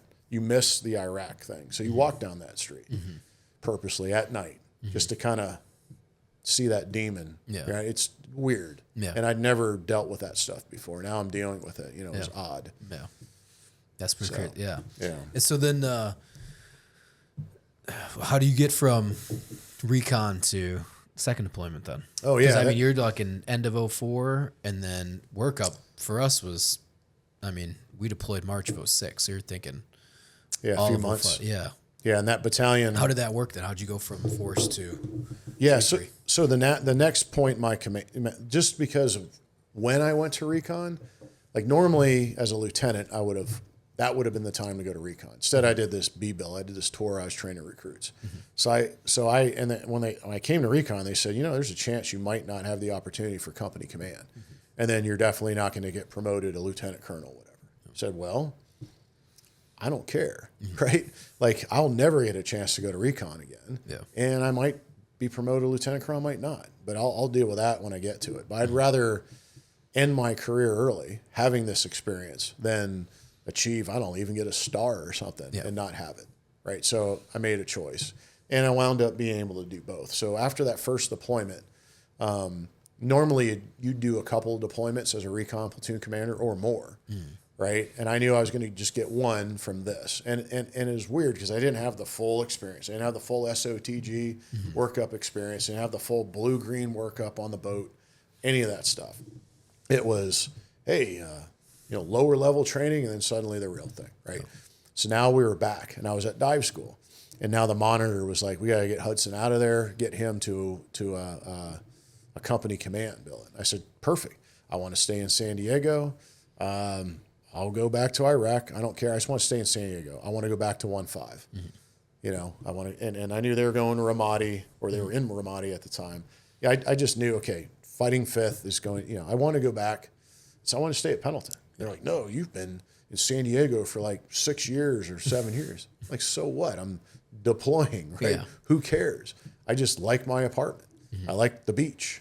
They're like, well, if you like the beach, you've got Lejeune. If you like California, you got 29 Palms. And then there's 3rd Marines. And 3rd Marines just came back, or they're going to Afghanistan. That's when 3-3 is going to Afghanistan. And so, okay, Afghanistan.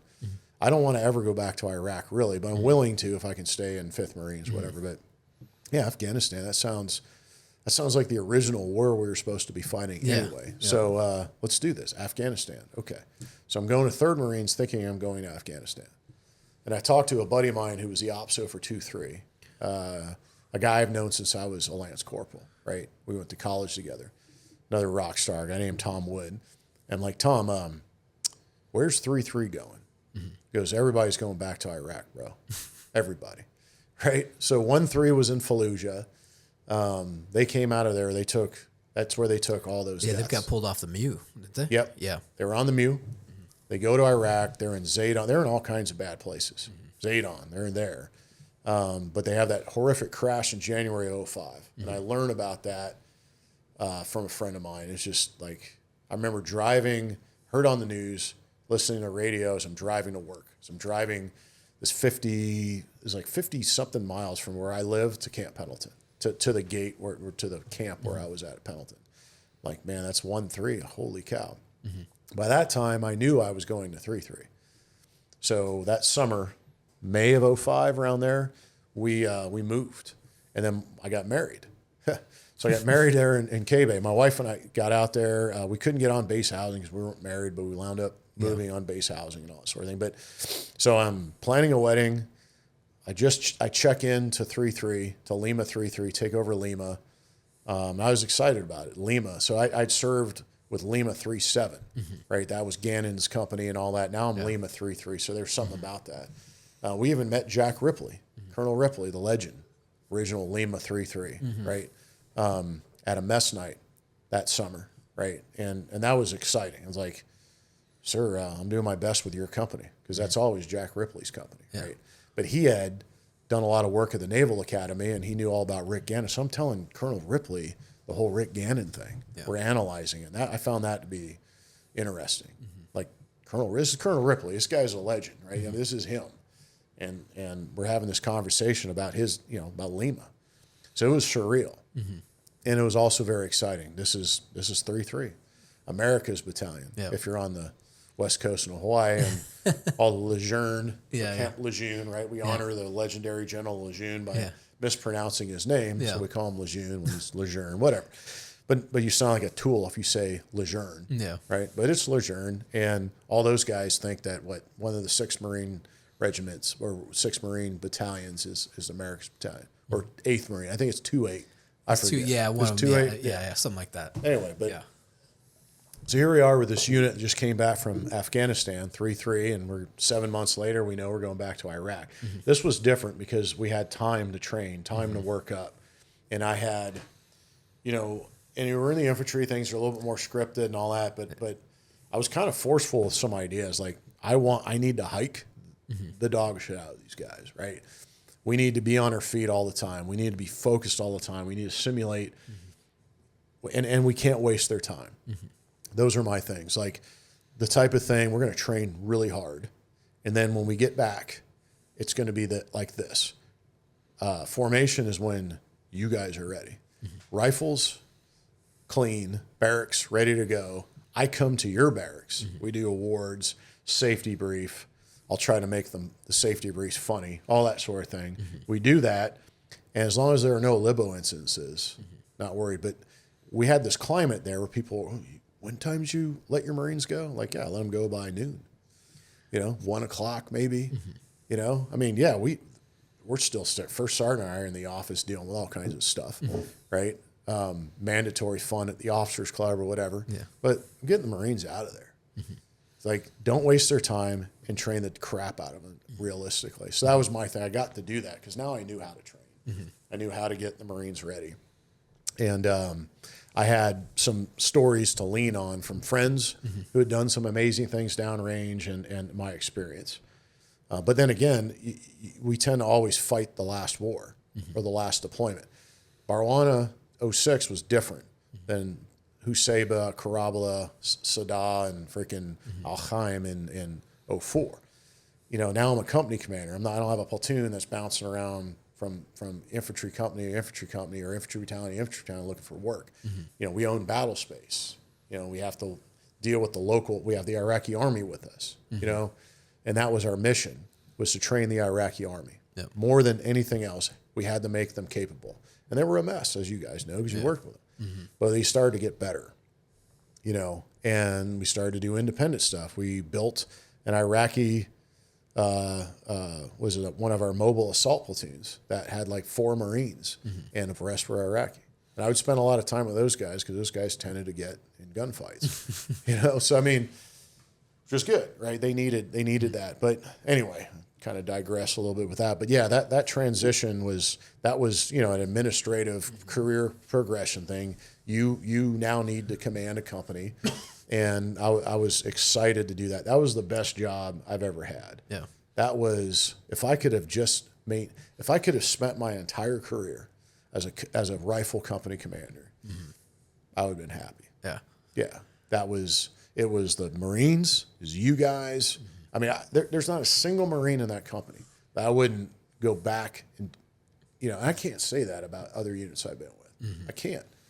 You know, like, but that unit, I'm like, no, I'll go anywhere with these guys. Yeah, that was a stacked unit. Because I remember coming in, and it was a bunch of senior lance corporals. Every squad was stacked. Everybody had convinced it, like, because they're all buddies. Everyone was like on their 3rd deployment. Yeah, there's a lot of extensions. Like they were convincing each other to extend. So by the time I remember getting to the squad, they're like, oh yeah, we've extended. You know, we convinced each other to stay and stay in and do the extension and get to Iraq. That made me, I was proud of that, right? That these guys wanted to do that. They were willing to make that sacrifice and that commitment. And I was honored, you know? And so I had to do my best. Somebody that's willing to sacrifice their life to stay part of that unit, right? And we needed people to extend. You know, you had to have that. Like, we needed that experience. And for those guys to do that, that meant that we have to take care of people, right? So that's why, you know, I'm not going to waste people's time with crap. Ooh, the boss might be upset if I let Marines go early and all. I don't care what the boss, you know. Yeah. Like, do the work, prep. I don't care what people are thinking. It was just, we still, there's always a struggle in the Marine Corps. I don't think we ever fully adapted or to this wartime. I know in the enlisted ranks, the NCOs, full adoption, full wartime adaption, right? You adapted to the wartime situation and training and mentality and everything else. I don't think it was like that in the rest of the Marine Corps, officer ranks, senior staff NCO ranks. There was still like this we still weren't there. Yeah. So it's like, oh, the general's coming. He's going to watch your mobile assault. I'm like, aren't you? I'm like, you want me to be stressed that the general's coming to our Mojave Viper? It's like, I'm not. Like, I'm going to be stressed when those targets are shooting back. Yeah. That's when I'll get like a little bit concerned. The general, like, what is the general going to say? This company's not ready. Don't let Hudson take Lima. Yeah. I mean, all right. If I'm that jacked up, fire me then, right? I mean, I'm not concerned about the general. Yeah. General Neller's coming out there. He's a war fighter. He's a warrior, right? Future commandant. Yeah. And we would get to see a lot of him. Yeah. I just remember when I got to the unit, we did an inspection. I don't even know if you remember this, but we had to sew our name tapes onto our stuff, right? Yeah. And you guys did a shitty job of that. Are you talking about me specifically? Maybe. Okay. Maybe. I mean, it was I passed you. Yeah. Because I was like, this is good enough for government. Whatever, yeah, I remember because we had gotten so late there, and they're like, hey, you got to sew this on. And I was like, I had no idea where anything was at because, I got there after CAX. So I was only on island for like 3 weeks, we did the H CAX and Hawaii, but like we had to do that little train up or whatever. Yeah. And I think it was like a few days, but I remember I sewed my name tape on, and I was getting everything else together, and I sewed it on, and they're like, hey, Captain's coming, CO. I was like, okay. But I hadn't finished yet. So I was like, I'll just leave my my pin in there, or my needle, and I'll finish it after he just looks at it, because I had gotten like 3/4 of it done. And you're like, this looks good. And you stuck your hand in it, and you stuck yourself with the needle. Oh my gosh, I think I would have remembered that. Oh yeah. I remember you doing and I was like, oh God, like I had been there for like 2 weeks. I was like, that's hilarious. Yeah, I was like, oh shit, he's gonna remember me now, And I remember that was like embarrassing because like Vincent and Loomis were like, what the fuck's wrong with you? And I'm like, I'm trying to finish this. He came that's through. Funny. Yeah. No, I mean, the thing was they were telling Marines they had to have the stupid name tags. Yeah, on it was there. like right here or whatever. Yeah. That was an RCT 7 requirement, Regimental Combat Team 7. So it was a pre-go to Iraq thing. Mm-hmm. I know even the battalion commander was like, the regiment going to tell us where to sew our crap? He wasn't happy about all that stuff. Mm-hmm. So we had to do that. And then, I knew some people could sew, some people could not. So I'm not going to ask the Marines to spend money on this crap. Mm-hmm. So I just said, I don't just sew the crap, but make sure it's on. So there were varying degrees of competency with the sewing part. Clearly, right? yeah. Right? Yeah, I've heard so, and I just said, check, you're good. Yeah. Now, the problem was, as we were training, I think we were at 29 Palms, stuff started coming off. Mm-hmm. Some Marines were in it. I remember the battalion commander comes out there, and he walks out. Rarely is there anything, there's never hey, this looks good. I mean, you're not getting that. And I didn't need that, right? Yeah. You know what I mean? We needed to know where the problems were and all that stuff. He comes out there. I just, and some guys weren't, wearing their full PPE. Every once in a while, nobody's looking, somebody would move the collar or whatever. Mm-hmm. And one of the guys did that right when the battalion commander's walking. And he lets me know. He's like, somebody tell so-and-so they could, unsnap their collar or their throat guard, as that thing was. It was very uncomfortable. Yeah. But it did protect your throat from shrapnel, right? And I'm like, okay, I wonder who that was, right? Mm-hmm. And then he goes, I'm not happy with Lima Company right now. Mm-hmm.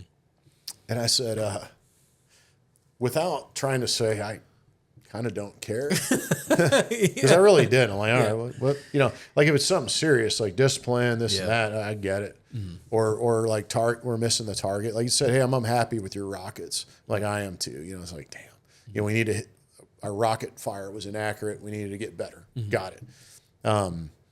That's a critique, or I'm like, I need to do better. But now I was like, okay, what is it? It's like name tags. We had a very clear with where those name tags supposed to be sewn. I said, well, sir, I inspected every single one of them, and some were not all that great, and I passed them because now I'm gonna find a different way. I'm gonna raise money, put something together, or get somebody to.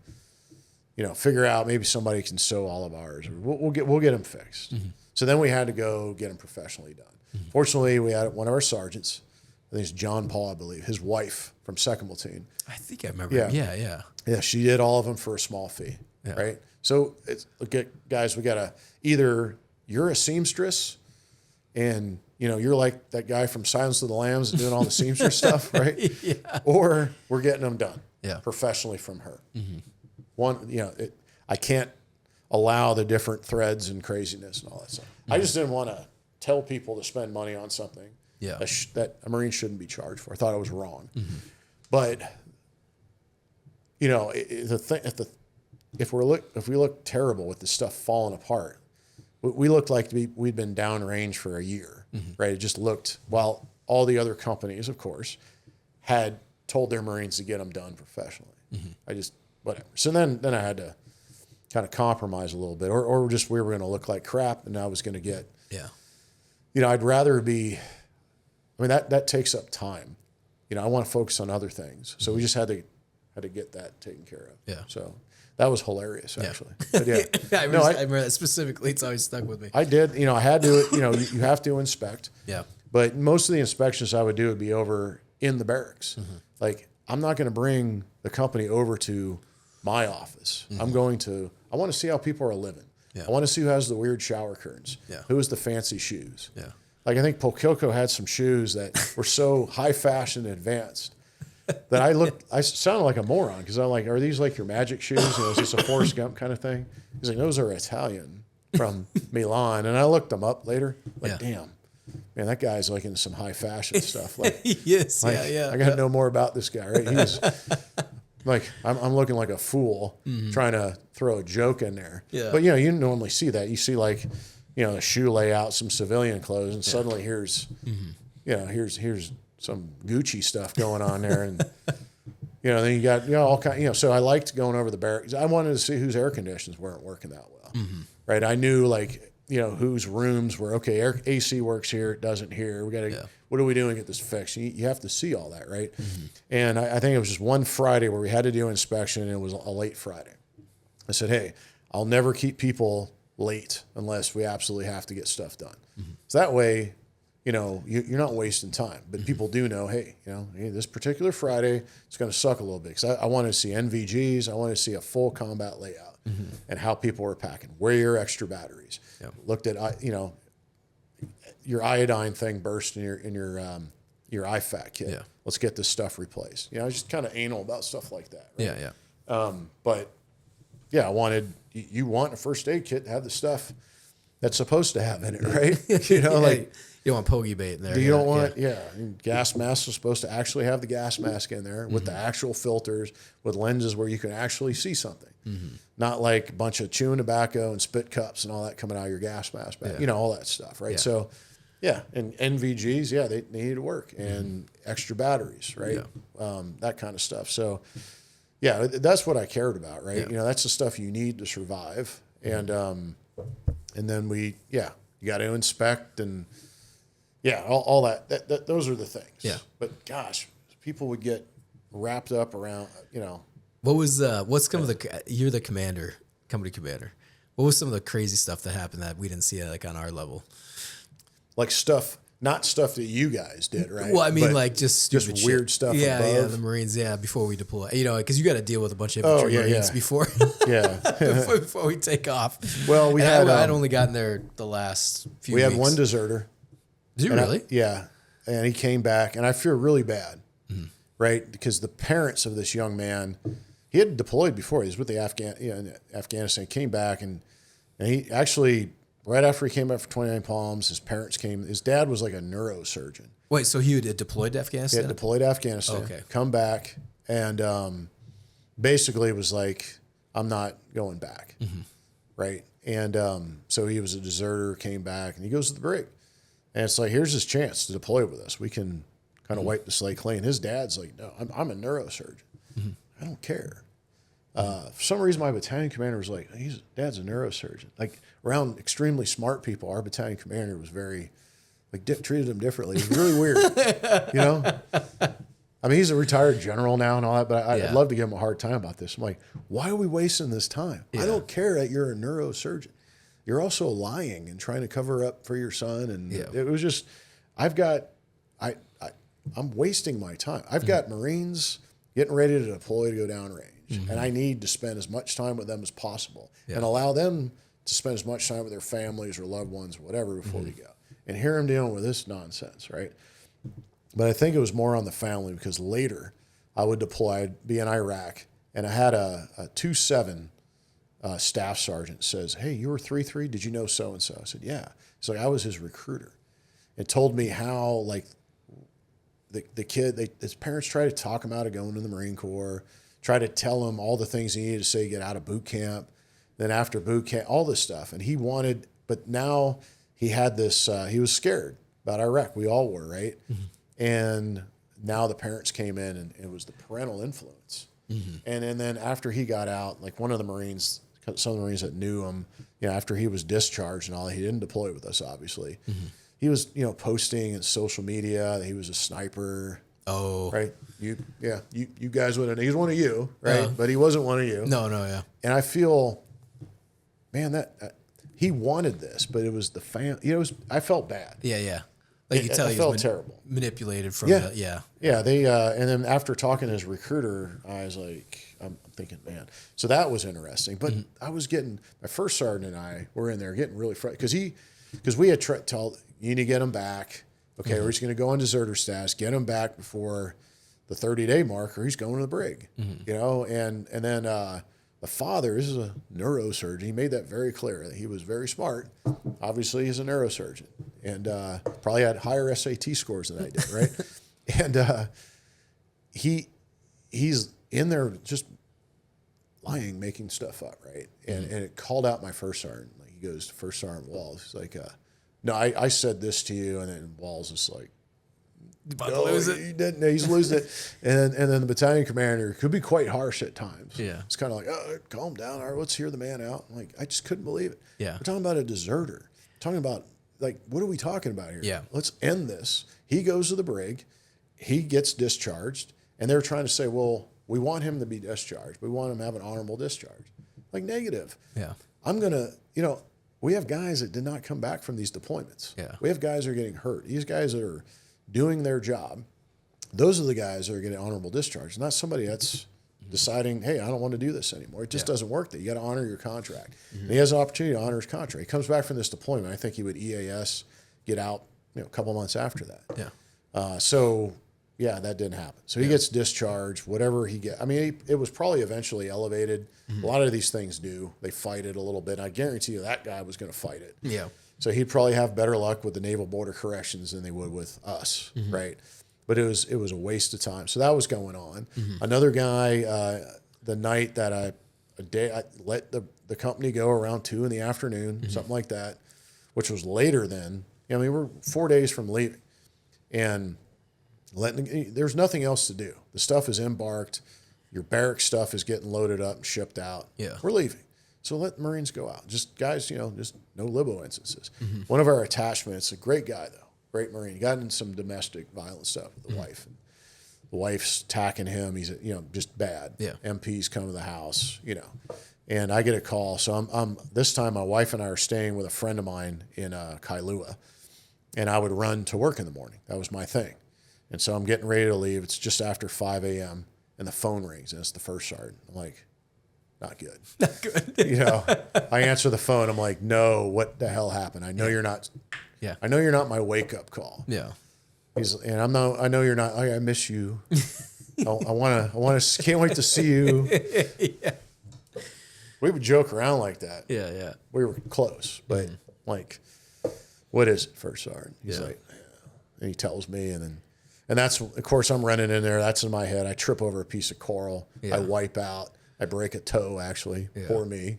But it does suck to walk around. Yeah. Darn break. It's just it's an inconvenience. And there's my battalion. He's angry. What times you let your Marines go? Because he's dealing with other stuff that's going on in other companies. Yeah. Right. And then at that time, too, I know when we went on pre-deployment leave, we had a Marine get in a pretty bad car accident. Right. And his father called me, and I called the boss. This is BS. I'm tired of this crap. Right. I'm like, sir, his leg's in a boot. And they reamed that guy. That poor guy comes in there. I forget who it was. And he deployed with us eventually. And I remember betting a case of beer. I never got that case of beer. I'm like, sir, I bet a case of beer that this Marine rejoins us on the deployment. I'll remember. I wrote this stuff in a journal, and I apologize. I can't remember his name. I try to remember these guys, but he's in a boot, and the battalion commander's almost calling him out. Like, just because there was all this frustration, right? Yeah. That, at the battalion level, they're dealing with parents going, I bought my son some of this like snakeskin body armor or some crap, right? That they bought from whatever because we don't trust. It's like, no, he's not wearing. Why can't my son wear this body armor? Yeah. Right? You know what I mean? Things going on. Cher is buying helmet like I remember liners, that. like, I remember that. Yeah. or sending tuna fish. The guys are deployed because the food is inadequate. So a bunch of parents are getting together because, we're starving the Marines, not feeding them, I mean, that goes from like, the meals are mediocre, kind of sucks, because we're not near a big air base. And suddenly those troops are serving their country and they're starving. So all that stuff was you're front and center of all that. Like, what is going on? I did talk to a father talking about this body armor. Like, sir, the stuff we're wearing has been tested. Yeah. So, but I know pre-ball. I'm like, look, and it was what kind of shut that down. I said, one of my good friends was killed in action last year because he didn't have side sappies. He'd be alive if he had side sappies. We have anti-armor. We have anti-armor piercing round, however you say that, the anti stuff. But it was supposed to repel anti-armor rounds, right? Better than the body armor we had a year before, better than the year preceding that. So, and it had been tested. This stuff that people are buying, this is not Batman, right? Where you're just not willing to invest in the real force protection gear that they need. No, the stuff has been tested. This other crap hasn't. So you're not wearing this stuff, right? So you were dealing with, things like that coming up. It's like this, and that was interesting. I remember the first safety brief Cooling gave us in the, it would have been mine. Again, I was only there for a little over a month and a half, and I remember him talking about, he's like, till he goes, we had a guy, accent or whatever. And again, this is what I remember, so I don't know how true this is or if this is like a story or whatever. He's like, some Marine went out, he decided to go get, do lines of coke off a hooker, Stripper. Like, a stripper, yeah. Stripper, yeah. Because he was like, I'm going to pop hot and then I'll get whatever, separated from the Marine Corps. And then cooling, but up on the, so he's like, then you're gonna be filling sandbags for 7 months, and then we're gonna throw you in the brig when you get back, or something like that. Yeah. And I remember hearing that story. That was like the theater, right? In the theater, yeah. It was like intro to the 3-3, and I was like, wow. If you're a new guy, you're like, who is this guy? Yeah, because the colonel at the time, later general, is pretty animated. He could be, almost.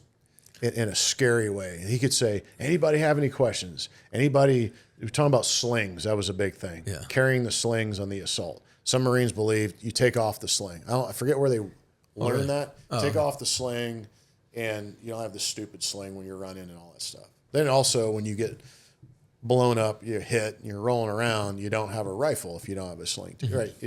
The 3-point slings work. Anyway. Yeah. So somebody I think stood up and said, no, I disagree. We should have a sling. Shouldn't have a sling. Blah, blah, blah. Yeah. He just ripped on this guy. Like, it wasn't like, I'm going to bombard you with information. Yeah. It was like just an ambush. And then he goes, I bet you have a cool story after this at the E Club. You can go, yeah, I jumped up in there and I got into it with my battalion commander. Yeah, have a beer. I'm like, I don't think that's going to happen. I think this guy's like, okay. Now he go, any other questions or ideas? and then with us, when they come visit us, he's like, Mike, how come Lima Company just is silent? When he's like, what are your questions and all that stuff? Sergeant Major got pissed at us one time. I'm like, I think you were there. It was after the mortar had hit the building and had a fucking hole in the roof. One of the strikes. Yeah, one of the strikes. And he pulled us in from the desert. And I remember this because I was like, cooling's coming down. And, this is like month 5. Like everyone's on the same page. We always knew something was going to happen. Yeah, we're all sick of each other. That was that whole by that month. And I remember we came in. We're all pissed because we were out in the heat. It was like 130 degrees or whatever. That heat index was insane. It was hot. And we came rolling in. And we're like, why are we here? Because we had to we were on patrol. That was our patrol days. And now we had to come in. And if we jacks up our routine. Yeah. And so we had to come all the way in, and it was like, I remember he was standing there, and we're all just, silent. And I remember at one point he's like, right, Marines? And we gave it and And the sergeant major got mad. He was like, you need to give a decent reply, you know? And we're just like, everyone, and like I said, we're standing all, and we've been mortared. And it's like, why do you have the whole company in one spot? Yeah. After we've been hit with mortars, our fuel farm's been blowing up. Yeah, and there's a hole in the fire. building. Yeah. Oh, yeah. Like you look up and there's a hole in the Freaking building. fire. Yeah. So I remember that. I do remember him. He's like, why are you guys all silent? He got really pissed at us. Well, he never, I mean, it'd say, what are your questions? You're like, Yeah. Nobody would, Yeah. because they, you never knew if you were just going to, I remember, like, I need suggestions, good suggestions. And I said, there's something we were working on in my first deployment because we had agency out there, right? So we had some agency guy, and he, remember, the agency guy didn't like my boss in 2004, right? So we had, but I would see that a couple of these guys over at the ODA compound, the SF dudes. We ran some ops with the SF guys, 5th group guys. I think triple nickel. Oh, really? And then replaced by 554. Okay. Before they went to the 4 number designators, right? So in Afghanistan, I remember the 4. Triple, yeah. And I was like, 7-4. Oh my God. I had to take a class on that, how to understand this new battalion they introduced to the Green Berets. But at the time, it was still the 3 digits. So it was 555 replaced by 554. And then I met this agency guy. They were talking about, like, just planting devices to listen. Roaches, where you call them bugs, things like that. I think I call it a roach, right? If you get read in, big deal, right? But so I was like, yeah, that's smart. And then so I think I brought up in a meeting or something, you're stuck in these like 2-hour meetings anyway. Yeah. You have to drive up there to the Haditha Dam, and so I'm there. I'm like, well, I think I put it in like my notes, like every couple days or every night I had to send some kind of thing. Like, what do you want? What do you resupply? Whatever, different things. And I said, yeah, I threw this out there. And he's reading it because it's on this board. He's like, who the CIA? He had that thick accent. He's like, what the hell is a CIA? You think the CIA is going to come to Barwana? I'm like, why not? Yeah. Why not? What makes Barwana different than Fallujah or any other place, right? And he's like, it's like just kind of dumping on the story. I'm like, well, it's something we've tried before, and people are looking. They're like, nobody wanted to be me at that point. Yeah. Nobody wanted to be the guy. And he goes, and I can't. I like to poke the bear. I just couldn't help it. He goes, and he's like, he basically said that's a stupid suggestion. Yeah, right? That's just stupid. I'm like, okay. Clearly he doesn't agree, right? And then he said something else. He's like, but keep thinking. We need these ideas coming. And then I couldn't resist. I said, sir, I have another one if you have the time. And everybody's like, oh my God. It's like, what is it? Everybody's like, no, shut up. Like, no, we're on. He goes, he just glared at me. He's like, all right there, Lima 6. Yeah. All right. Like, hey, I mean, what? Okay. Like, triple nickel thought it was a good idea. And what's funny is a few weeks later, and I didn't ask for this at all, we get a visit from the agency. I don't know if you guys remember that at all. I don't think. I remember when the SF teams came through. Oh, that was it. That was, okay. Yeah, listen, there's memories I have, and I'd like to connect them to you because I was a private PFC Lance Corporal the last month, so I was okay. That was. I mean, I love those guys. I mean, we both worked with ODA. Oh yeah, I love SF. ODAs are awesome. Yeah.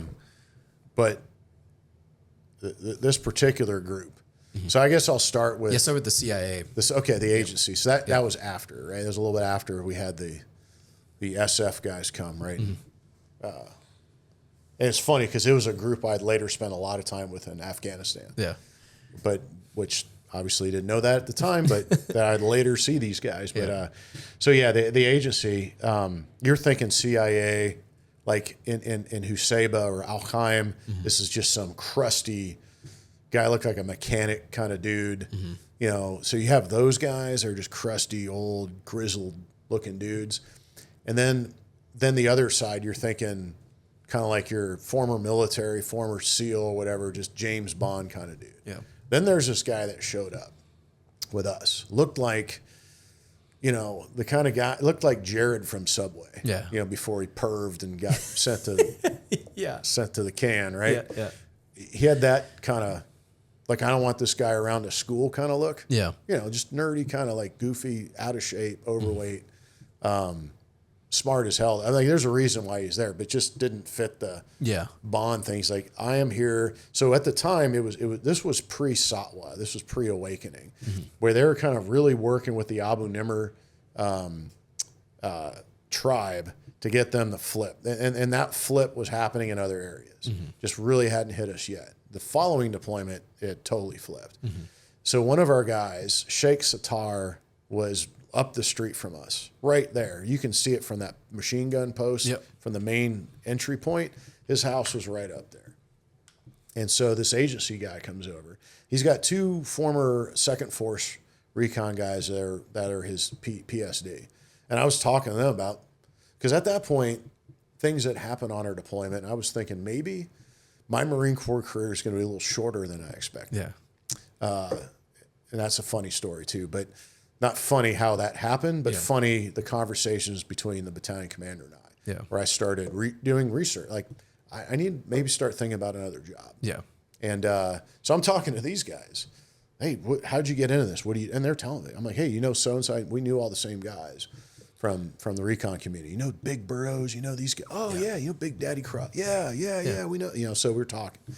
And then they're so and they're treating this like we're just going up to the Sheikh's house. Something I would do in flip-flops. Wouldn't do it, right? We never leave the wire without body armor, but that was safe enough to walk into his house kind of on your way to the shower. It was that easy. But these guys were talking like we're going to do this agency meet and the QRF plan. And I said, look, this is literally showing them on the map. Here's our machine gun post 1. Here's the Sheikh's house. Like, here's where we are. If you want me to put a squad out near the road, I can do all that, but we don't need to. A fire team. So what kind of, like, look, we do this. My guys know this area. And so then they were convinced, okay, we're cool. This is not like a big, like, hey, we're going to the middle of nowhere. Anything could happen. Like one of those types of source meet, right? It's not that kind of a source meet. We're going to go to his house, have some tea, hang out with some kids. They're going to be excited and all that. So I said, what are we doing? And how did I guarantee you this little thing I wrote that I got ridiculed writing on my request, one of my logistics request forms or whatever, was not why these guys were out there. Something else is going on, but it was kind of neat that they were there. It says, yeah, we want to give Sheikh Sattar an Iridium phone with a GPS tracker, right? And so we want to communicate with him. We want to see if he's up for that. Okay, so we meet. He gives him the phone. He's like, yeah, I'll take this phone. And we're looking around, making sure nobody else is watching. We sneak out of there. We egress. And then, like I said, this is a guy that barely could fit in body armor, looked really awkward. But his PSD were pipe hitters, right? And then we do the in and out. We have some meet and greets. I exchange some phone numbers and that sort of thing. And I immediately report that. He said, what the hell? I said, sir, this guy just showed up at the fob. It's not, I'm not going to not let him in, right? And so now this is what he was doing. He's like, okay. And I'm like, isn't that kind of what I suggest? Shut up. Whatever. So 2 days later, literally just 2 days later, there are all these people out by the Sheikh's house. And they're like, sir, something's going on there. What's going on, right? Funeral. He'd been killed. And we're like, and then it came back.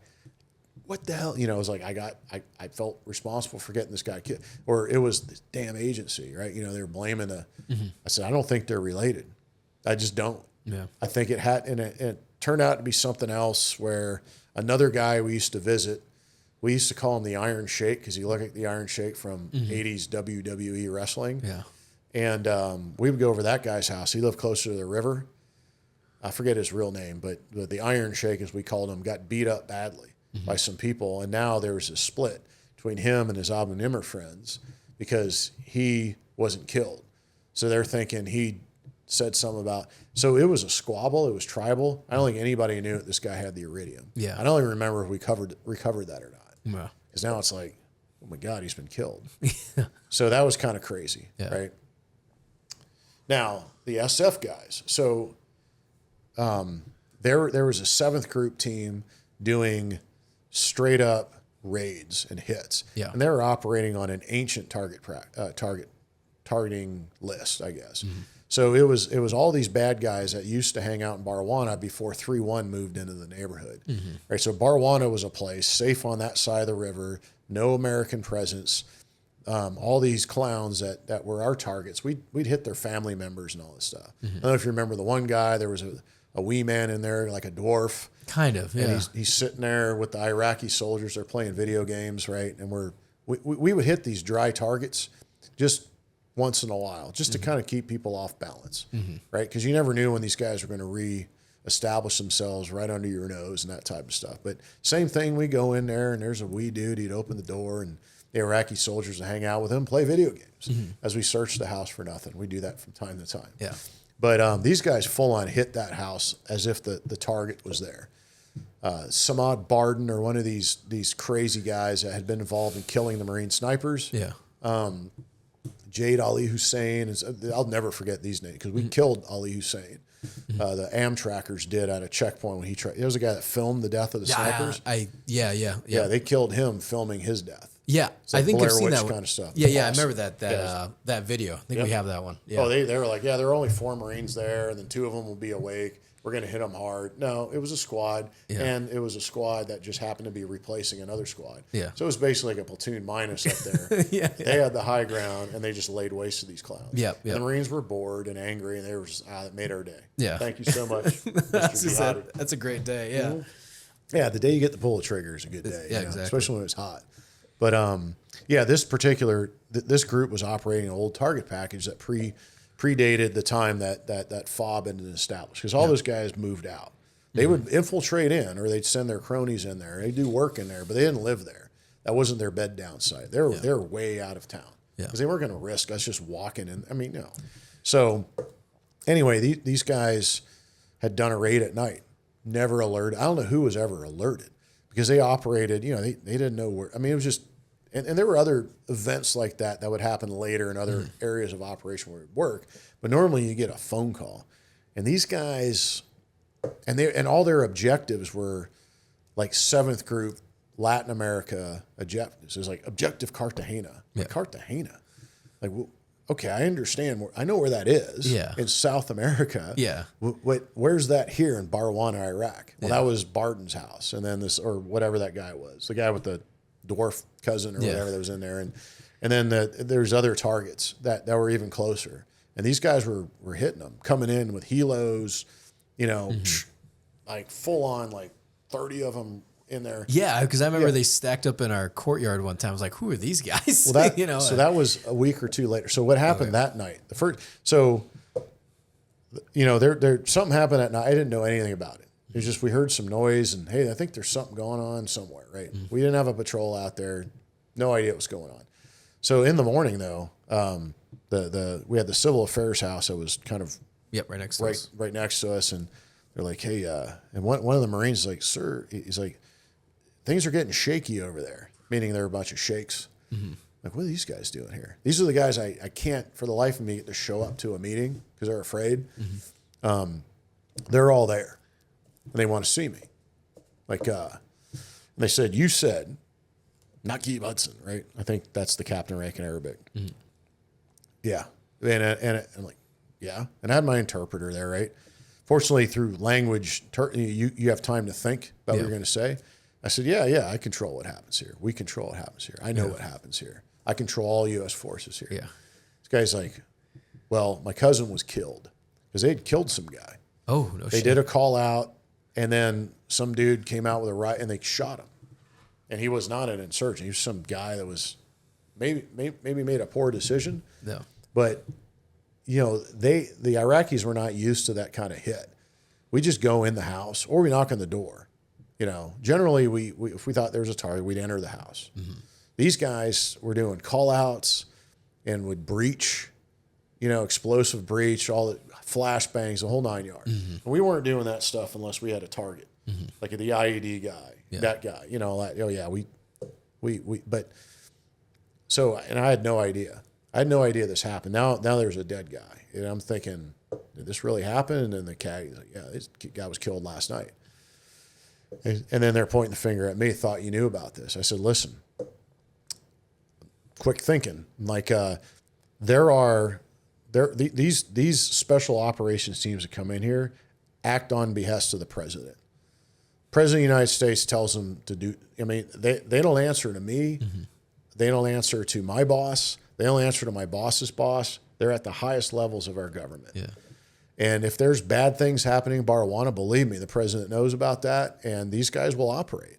Mm-hmm. And they'll show up, and they'll do these hits. You have to help me do a better job of getting rid of the IEDs, the insurgents. There are no IEDs. I'm like, we just got blown up the other day, and you told me we were safe here. Mm-hmm. You told me that your goal as the town leadership here was to make sure I didn't even have so much of a scratch on a vehicle, your words. Mm-hmm. And now, you know, I had guys wounded. We're getting mortared, right? And now, yeah, these guys are going to come in. I can't control them. Help me, help you, right? Mm-hmm. That kind of thing, right? Mm-hmm. Help me, help you. I'm like, I don't know where this. I was just pulling this out of my, you know what? And meanwhile, I'm thinking, who the hell are these guys? Yeah. Operating and doing this stuff. They killed a dude. Like, what's going on?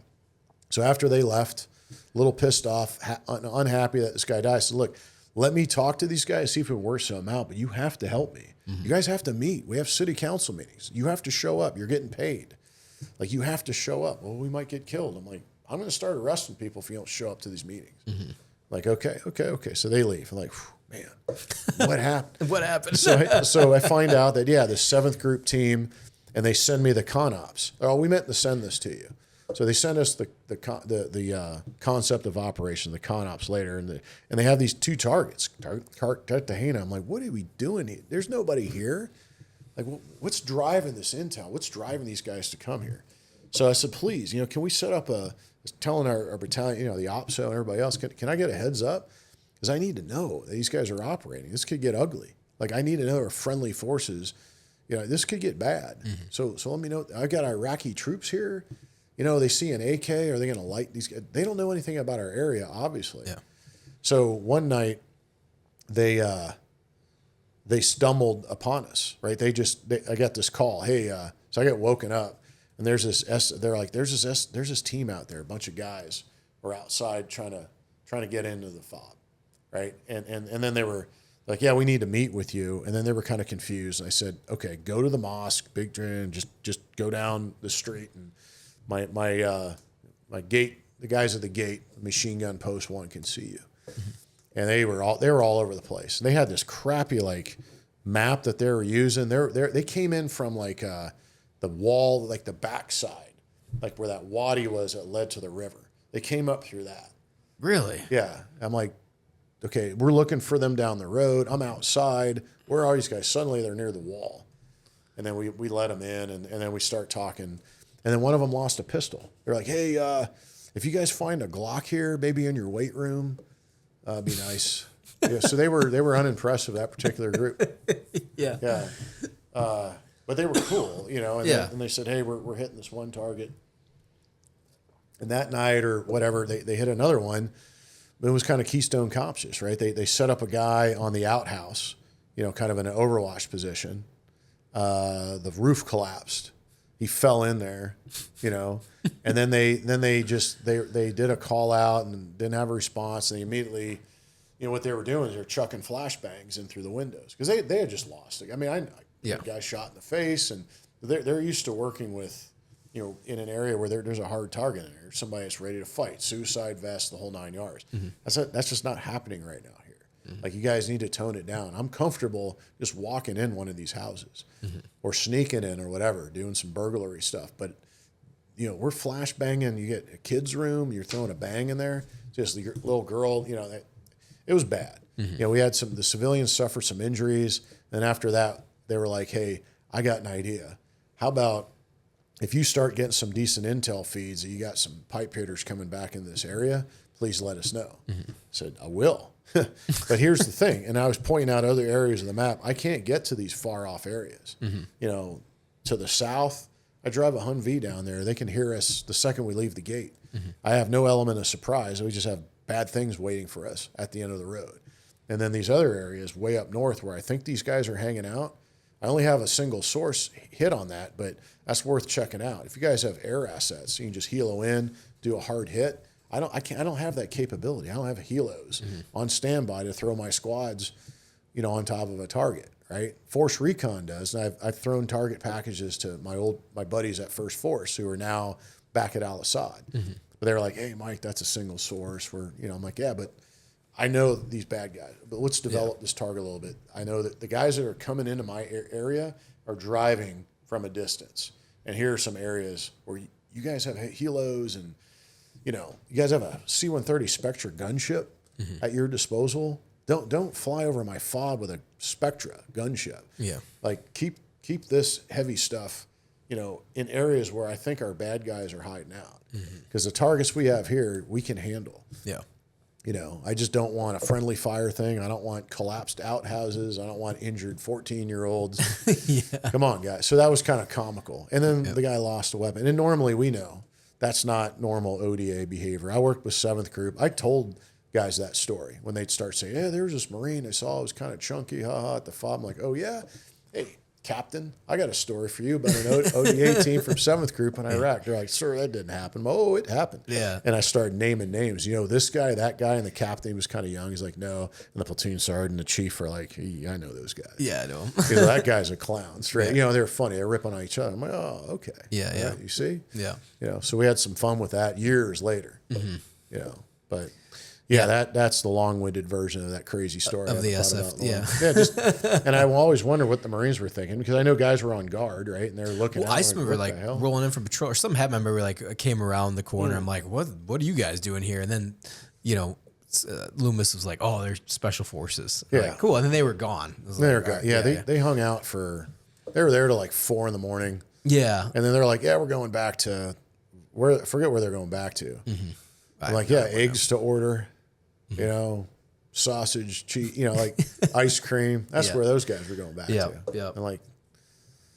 I'm like, listen, I'd love to have you guys do some work here, but we can, and they knew that once I showed them kind of how we operated, brought them into the map room, and they're looking around like these are good. Oh, wow.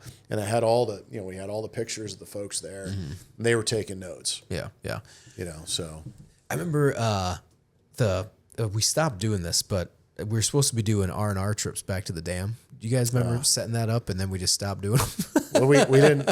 So ideally, in the beginning, that was the idea. Yeah. We were trying to get guys out of there, get something like you take a breath, right? Yeah. But we had a platoon chopped, so I lost 2nd platoon to weapons company. Yeah, Weapons company had assumed battle space in an area that was actually successful. It's one of the only area in our battle space at the time where they were killing Al-Qaeda. It was Iraqis. They just need a little bit of help, and they were able to clear this area and actually get economic development, all this stuff that we were not there yet, right? Yeah. So we chopped 2nd platoon there. So now I had 2 platoons. We had no rest. We had no break. Yeah, I remember. It was you're on guard, right? You're manning the wire, or you were out on patrol. There was no maintenance where you were doing those things, and that was not ideal. Then but we were able to expand. We had to get the Iraqis busier, so we did that. But that was challenging. Yeah, I remember doing that. And that was just guys were tired. Yeah, and it was weird because they're like, oh, India Company's really working hard. I know they are, but I'm without a platoon now. I'm down a platoon. Yeah, right. So there's no break. Because that's what 3-1 was doing. They were able to rotate a platoon to the dam. As a result, they didn't build showers. They didn't build things that we would later have to build at our FOB because they treated it like an outpost. 3-1 would rotate a platoon. They were constantly going back and forth to the dam daily. They'd have a platoon out there. They rotate and do this, do that, the other thing, surge for a company out when they needed to. They always had somebody at the dam. And they could train there too. You can do some reset training, fire some of your ammo, BZO, and whatever you needed to do. You can do it there at the safety. The dam was a pretty safe area, right? Battalion headquarters. We couldn't do that. Yeah. Yeah, I remember that. Because I was just like, we did it one time, and then they're like, we're not doing this again. I was like, oh, shit. Because we got, I mean, it was, yeah. But I tell people this too, is like just the lifestyle that we lived, like the showers, it was bottled water showers. We kept the bottled water right out in the sun all day, and everyone's like, you're not supposed to do that. Like, well, we had nowhere to stick it. And then just the patrol. I mean, I agree with when we were doing that, the patrolling was insane. Like, and then we'd do shifts going on and off. Especially as a boot sucked because I had to like do detainee watch on our QRF, and then when we had to fill sandbags, to like, I think we busted into that school next door, or just in generalities, just always and burning shit. Yep. Burning everybody. I have photos up on the wall, and people like, did you actually do that? It's like, yep, we did it, and it was straight up. Like, I remember watching the movie Platoon when I was a kid. I'm like, damn, Vietnam they're burning. It was weird. Like Vietnam watching. Like, what is this? They're burning shit. Then they're drinking beer and smoking weed or something. Obviously, an exaggeration of that. So I go to war with, these images, minus the beer. I'm like, we don't have that. When I joke with the Vietnam veterans, I'm like, you guys could drink beer at least. Yeah. They're like, well, you guys could call home. Like, you could drink, so I always joke with those guys about, kind of, and they're like, well, we were burning shit. Like, so wait, here's a picture. Do you remember the big firefight that happened right outside of 5? We had tanks. Yeah. Yeah. What all happened to that? I remember running around. I got my own fun stories from that day, but what was the full overall scope of that day? Because I remember tanks rolled in. It was one of the houses or whatever. I mean, we had like flybys and everything. It was just chaos. I remember that. It was one of those things where we thought, like, I had images in my mind of my last deployment. Like, here we go again, right? They had hit a vehicle. We had a vehicle go up in flames.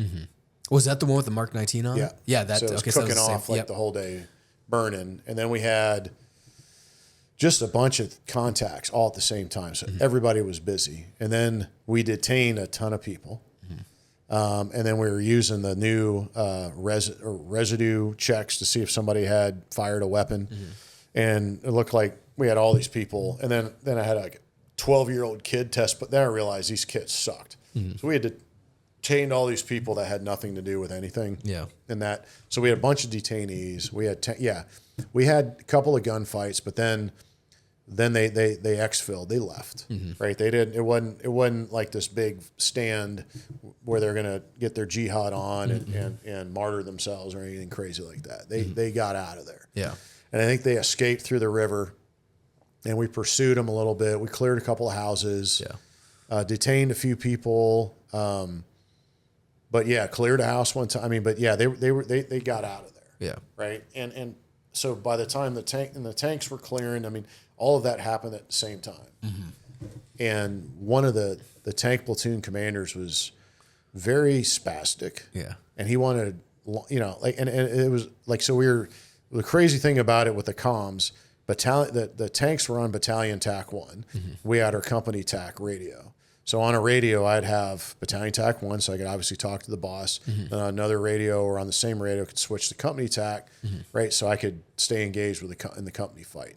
So the tanks, but I couldn't reach from where we were because now I was dismounted with you guys. I think I remember that. You guys got into like you and I think Walls was out there first time. Was out there, and then the Gunny was out there. Yeah, we got everybody. Everybody's out left there. The fob. Yeah. I remember it because it was like I came through one of the gates, and we had split. The squad had split for some reason. I don't remember why.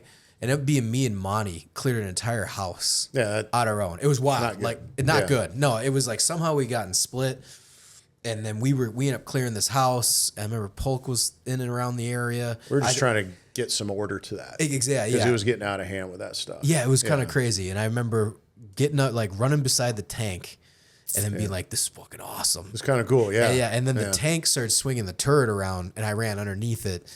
And I was like, please don't fire. Please don't fire. Like, I was like, because that'll fry me. This one lieutenant, this guy, he'd been with us in 29 Palms. And he was just totally, like, he briefed, very sophisticated, totally locked on. This is what I'm going to do, very confident.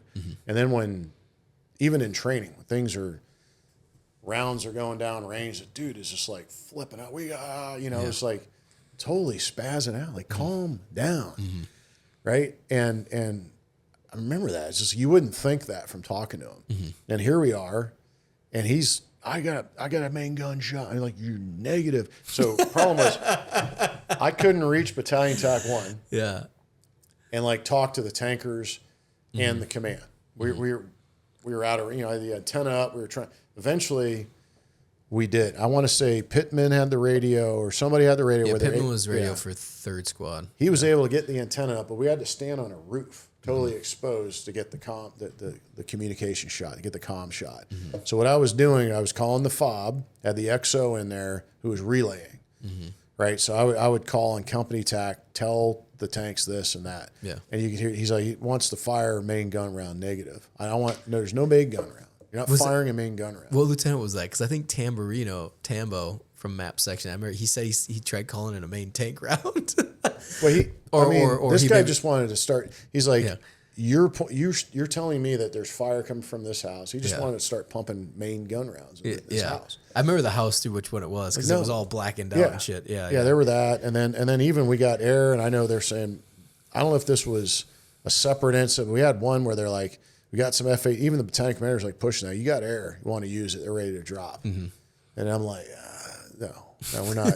So we went up clear. I cleared that house with Tamburino, a couple guys. Okay. I said, okay. I looked out. There's somebody there's too much civilian activity around there. Yeah. For one, It's a house on that corner next to Phoenix. yeah, that was another one. It was all burnt out and all that. Yeah. I think that was another incident. Okay. We wound up clearing that house. Tamburino and I were in there. Yeah. And I'm like, here we go again, man. You got grenades. You good? I'm like, let's go. Let's do it. I just, if we drop the bomb, there are too many civilians around there. So I said negative to the air. I'm just going to clear the house. And it was kind of like, okay. Yeah. And I'm like, no, we got to do this right. So we cleared the house. They were there, had just left. Right? Yeah. We just missed them. But too many civilians there. Yeah. And either the civilians knew that nobody was in there, or they didn't know. Either way, they were way too close. Too close. And those planes checked in, I think 1,000 pounds. No way. Yeah. Unless you had a low collateral damage bomb, I wouldn't do that. And then even that can miss. We're not going to hurt civilians over this. But then again, it's like, kind of sucks going to a house. Yeah. Clearing, because that's dangerous. That's sketchy. That gets the heart pounding, right? Yeah. Yeah. But yeah, I'm like, look, I'm with you. Let's go in here and do this. Because I remember that firefight I was on, after we cleared, we were on a rooftop. I swear I saw one of the, I don't know why I thought it was a Harrier. I don't think it was. But it was something, there was like eye level, like fixed They did wing. a low pass. Low short pass. force I mean, it was kind like, I remember looking over at Phoenix and seeing it eye level. And I was maybe like 3rd floor. It just, and then it shot up into the air. And I was like, I know I didn't like hallucinate that. That's where you're going. It's 120 degrees here, and that guy is pulling some G's, and he'll be back in a nice airbase chilling. Exactly, yeah. I've been the wrong job. He or she is just having the time of their life right now. Yep. Probably pissed off because they're not dropping ordnance. Yep. But here we are. No, I know. And then there was do you remember running into Blackwater or any of the contractors? We almost had an incident with them. Yeah, they shot a tank one time. I don't know who it was. Yeah, there were a couple instances around there. Because we happened to be a few blocks in, and thank God we were, because they came rolling up with PKMs and trucks. Yeah. And I was up on watch, and I was like, oh my God, like this is gonna happen. Like one of those like got excited, but I'm like, but they flew by us. And I was like, oh shit, they're heading the map section. And then even Guthrie looked at me, he was like, did you see that? I was like, yeah, it's like 4 gun trucks, called it up. Yeah. And we were like, oh shit, we're gonna miss this big firefight. And then come to find out, they were contractors. The Blackwater guys. Did you get at your guys' level? Did you guys? I mean, you probably ran into more than we did, or knew more of what the intel was happening. That was one of those weird things. No, there was nothing on that. Oh, We okay. had some random reports. Obviously, I read a report. I'm reading other reports that are coming, consolidated reports from the battle space, and things like that, trying to keep up on what's happening around us. Some incident where somebody fired at one of the tanks. Really? Yeah. So it was kind of be on the lookout for this group. I wasn't sure what they were doing. I mean, I get the deployments mixed up. So I know we had as the OPSO, later I was the operations officer for the battalion, and I had all kinds of people operating in the battle space in the Fallujah area with either water treatment plants or whatever. But I didn't have that kind of visibility on those guys, those people. I mean, there were generator repair people. Then there were the guys that were providing our interpreter support, who were, I mean, I would deal with those guys because they were terrible. Yeah. Right. They were at that particular time in the deployment, we had interpreters that couldn't speak two one of them couldn't even speak Arabic. Yeah. So I'm kind of trying to figure that out. I'm not sure what he spoke or some weird dialect, like just, there's, that one I didn't understand, but he couldn't, or they definitely had no understanding of English. But here's your interpreter. Here's a guy. So we had to deal with a couple of those guys that really were not that good. One guy actually turned out he could read. Then we had another one who couldn't read, who we eventually brought back to the U.S. and all. We called him BJ.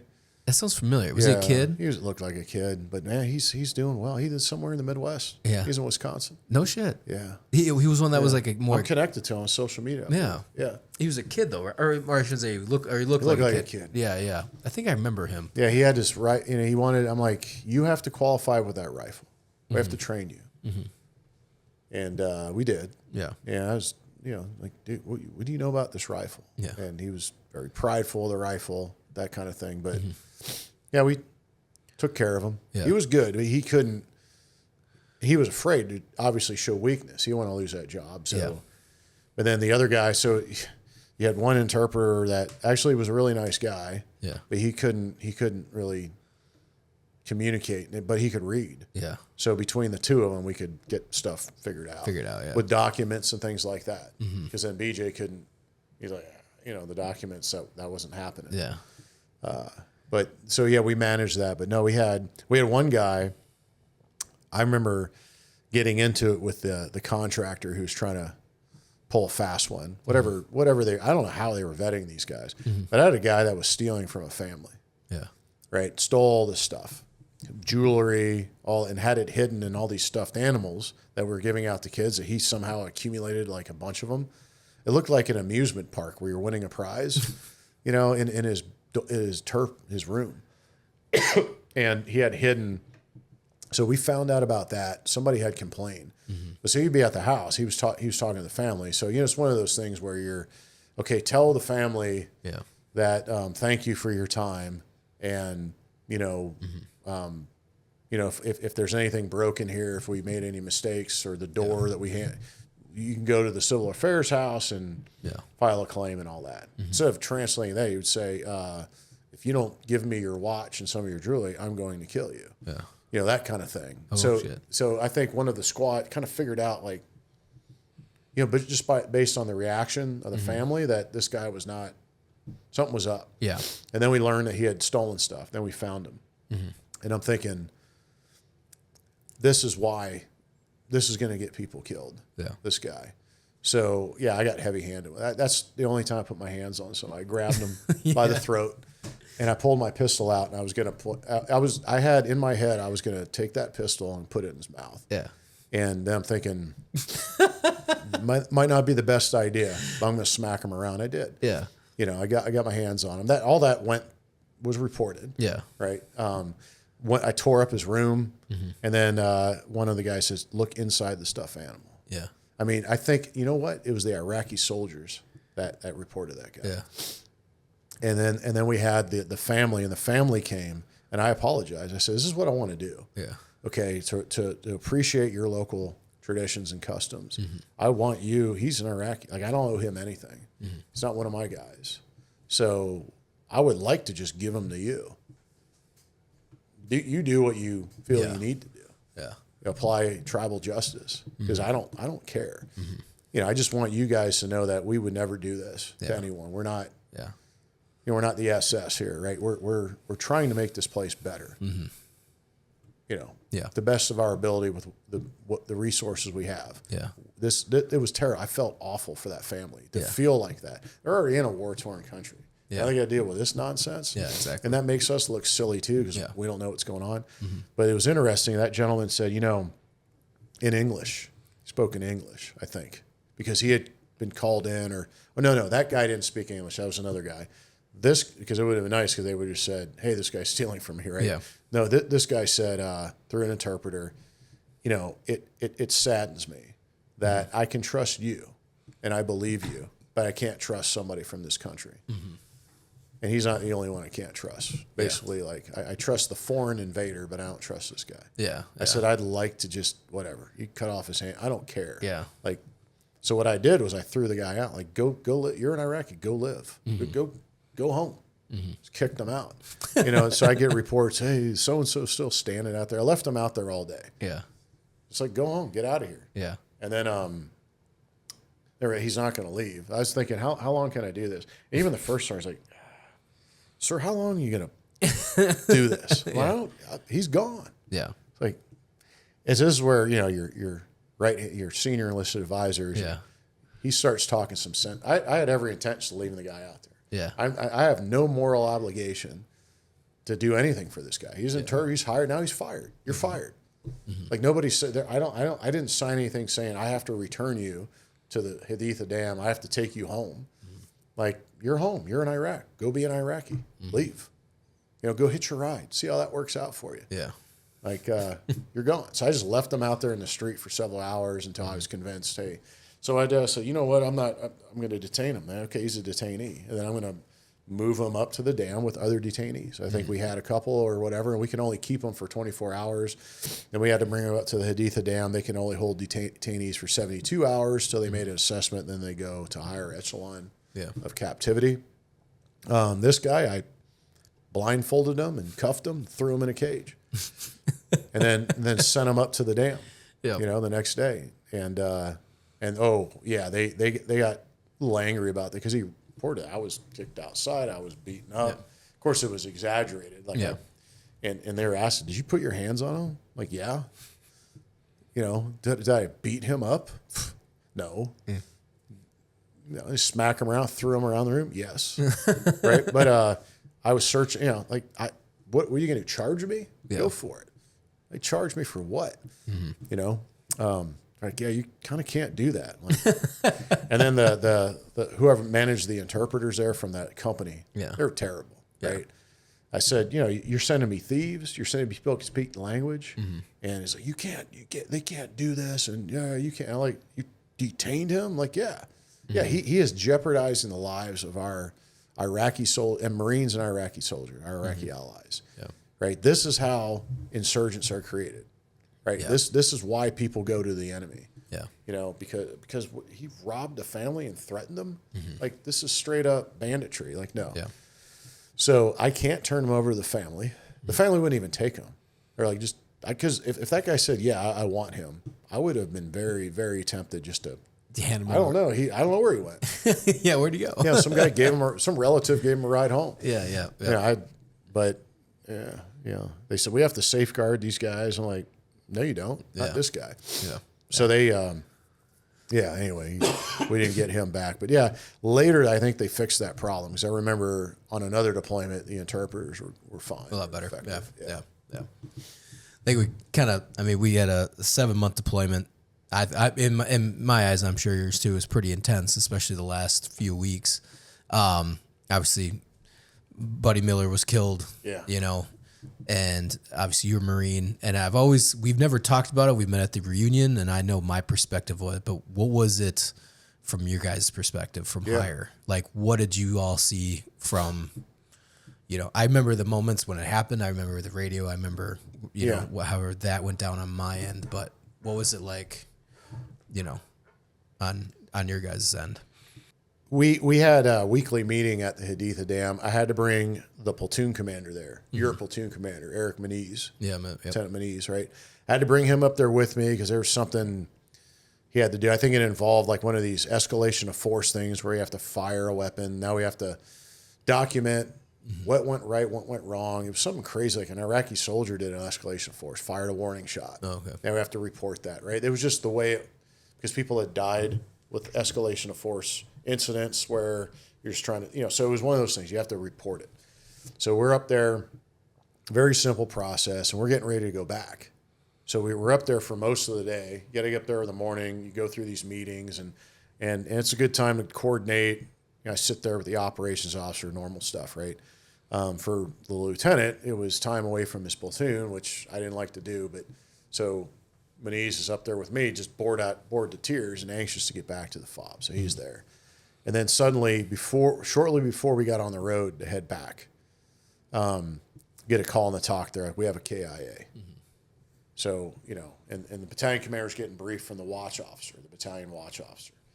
So obviously ears perk up. He said, what company? Lima.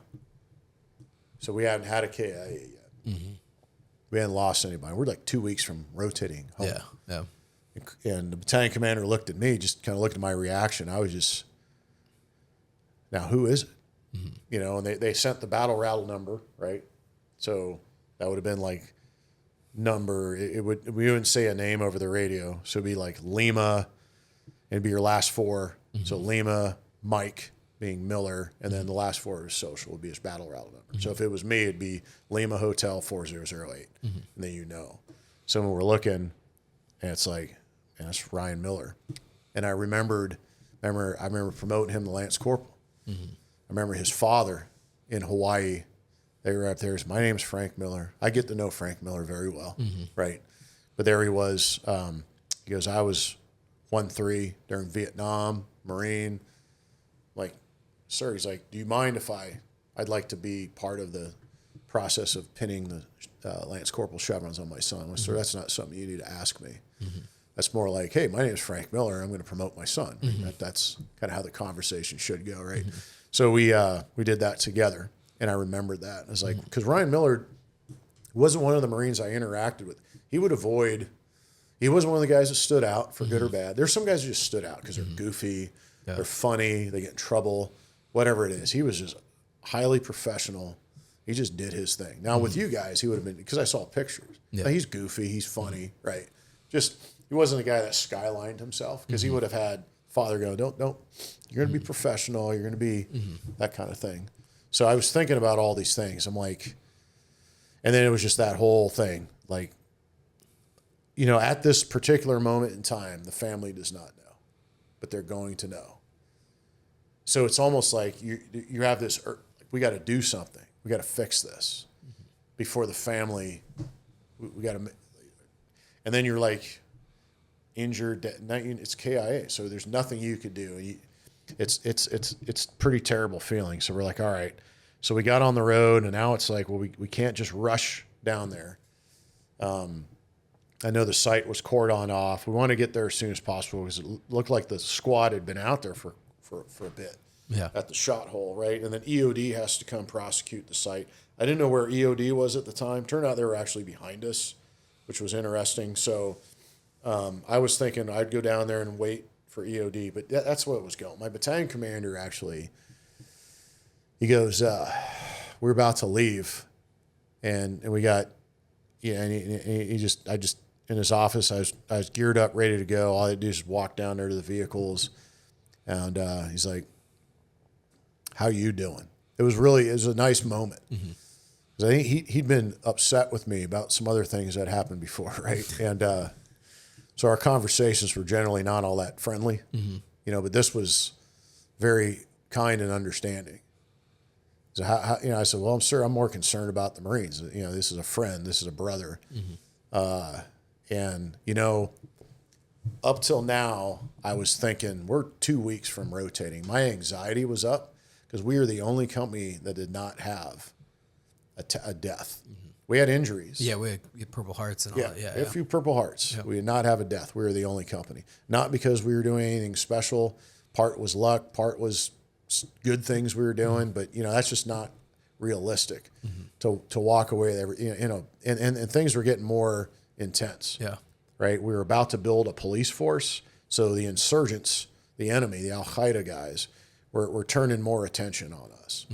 I remember it started getting ramping up. It was ramping up, which sucked too, because now we're bringing in a new battalion, and you know, a new battalion is trying to get their footing. They're like, what have you guys been doing? Like, has this always been this bad, or what do you know? You kind of wonder, like, you assume a hot battle space, like, what kind of work have you guys been doing to deal with this, right? And the truth was, because we were building a police force, the enemy knew once that police force was established, that was it. They were done. There was no place to hide after that. And this was the police force, those that had survived the mass execution, the death of all these, you know, policemen. There was a last stand that happened in Barana, all that stuff. So now the enemy's turning on us. So now it's like getting harder and harder to keep the Marines safe. And we lose Miller. We're 2 weeks from going home. So that's what made it really hard. So, of course, when we have a memorial service, when we get to that point, that's fresh with the family. They're still dealing with it. I mean, everybody's still dealing with it, right? But I mean, it's really fresh for our guys. So, thinking, well, we gotta do a serious after action and see if we could do things better. That's the problem too. Is guys make mistakes. Now you have a death. Now you have this serious guilt. But it's like we have to be honest. What could we have done better? This is the work we're in. You know, we make a mistake, guys dies. We need to find out what we can do better. And we need to go after this guy that did this. Yeah. And what was the process of going after him? Intel, and just we had a source at that point. We had an excellent source who was giving us really good information. So people we were targeting in the city that had moved back in, we had a guy giving us a lot of info. I was a little worried about that because it's kind of like, you know, is this a possible trap and all this? But this guy had saved us a couple times. So I trusted the source, and yeah, we got an update, and he was right. This guy was hiding with the women in this room. He was some little punk. So when he grabbed him, I think a couple of guys from the squad recognized. Wilson's like, I think it was him. He's like, that's the punk that was eyeballing us in the fish market, you know. And I'm thinking, you got to take this seriously. Some of these guys can't hide their contempt for you. Yeah. So if you see somebody mean mugging you, and I just say grab them. And that I'll just say, it kind of slightly off topic, but I do remember some dude just staring at you, that evil eye, right? And I just got out of the vehicle and grabbed him, detained him. And our human exploitation team sergeant was like, "Where did you find this guy? He's not on a target list, but he's affiliate. He's a wanted guy. So where'd you find him?" I said, "I didn't like the way he looked at me." You know? Yeah. So he gave you that. It's that sixth sense, right? Yeah. So I told the Marines, like, yeah, you can. Somebody's mean mugging you like that, grab them. You never know. And they're like, we should have. Well, you know, there's no shoulda, coulda. Yeah. Just saying, this is how you learn. Unfortunately. Yeah. You're that sixth sense of like that guy's a punk and he's looking. But a lot of them are just kind of looking at you. They don't like us, right?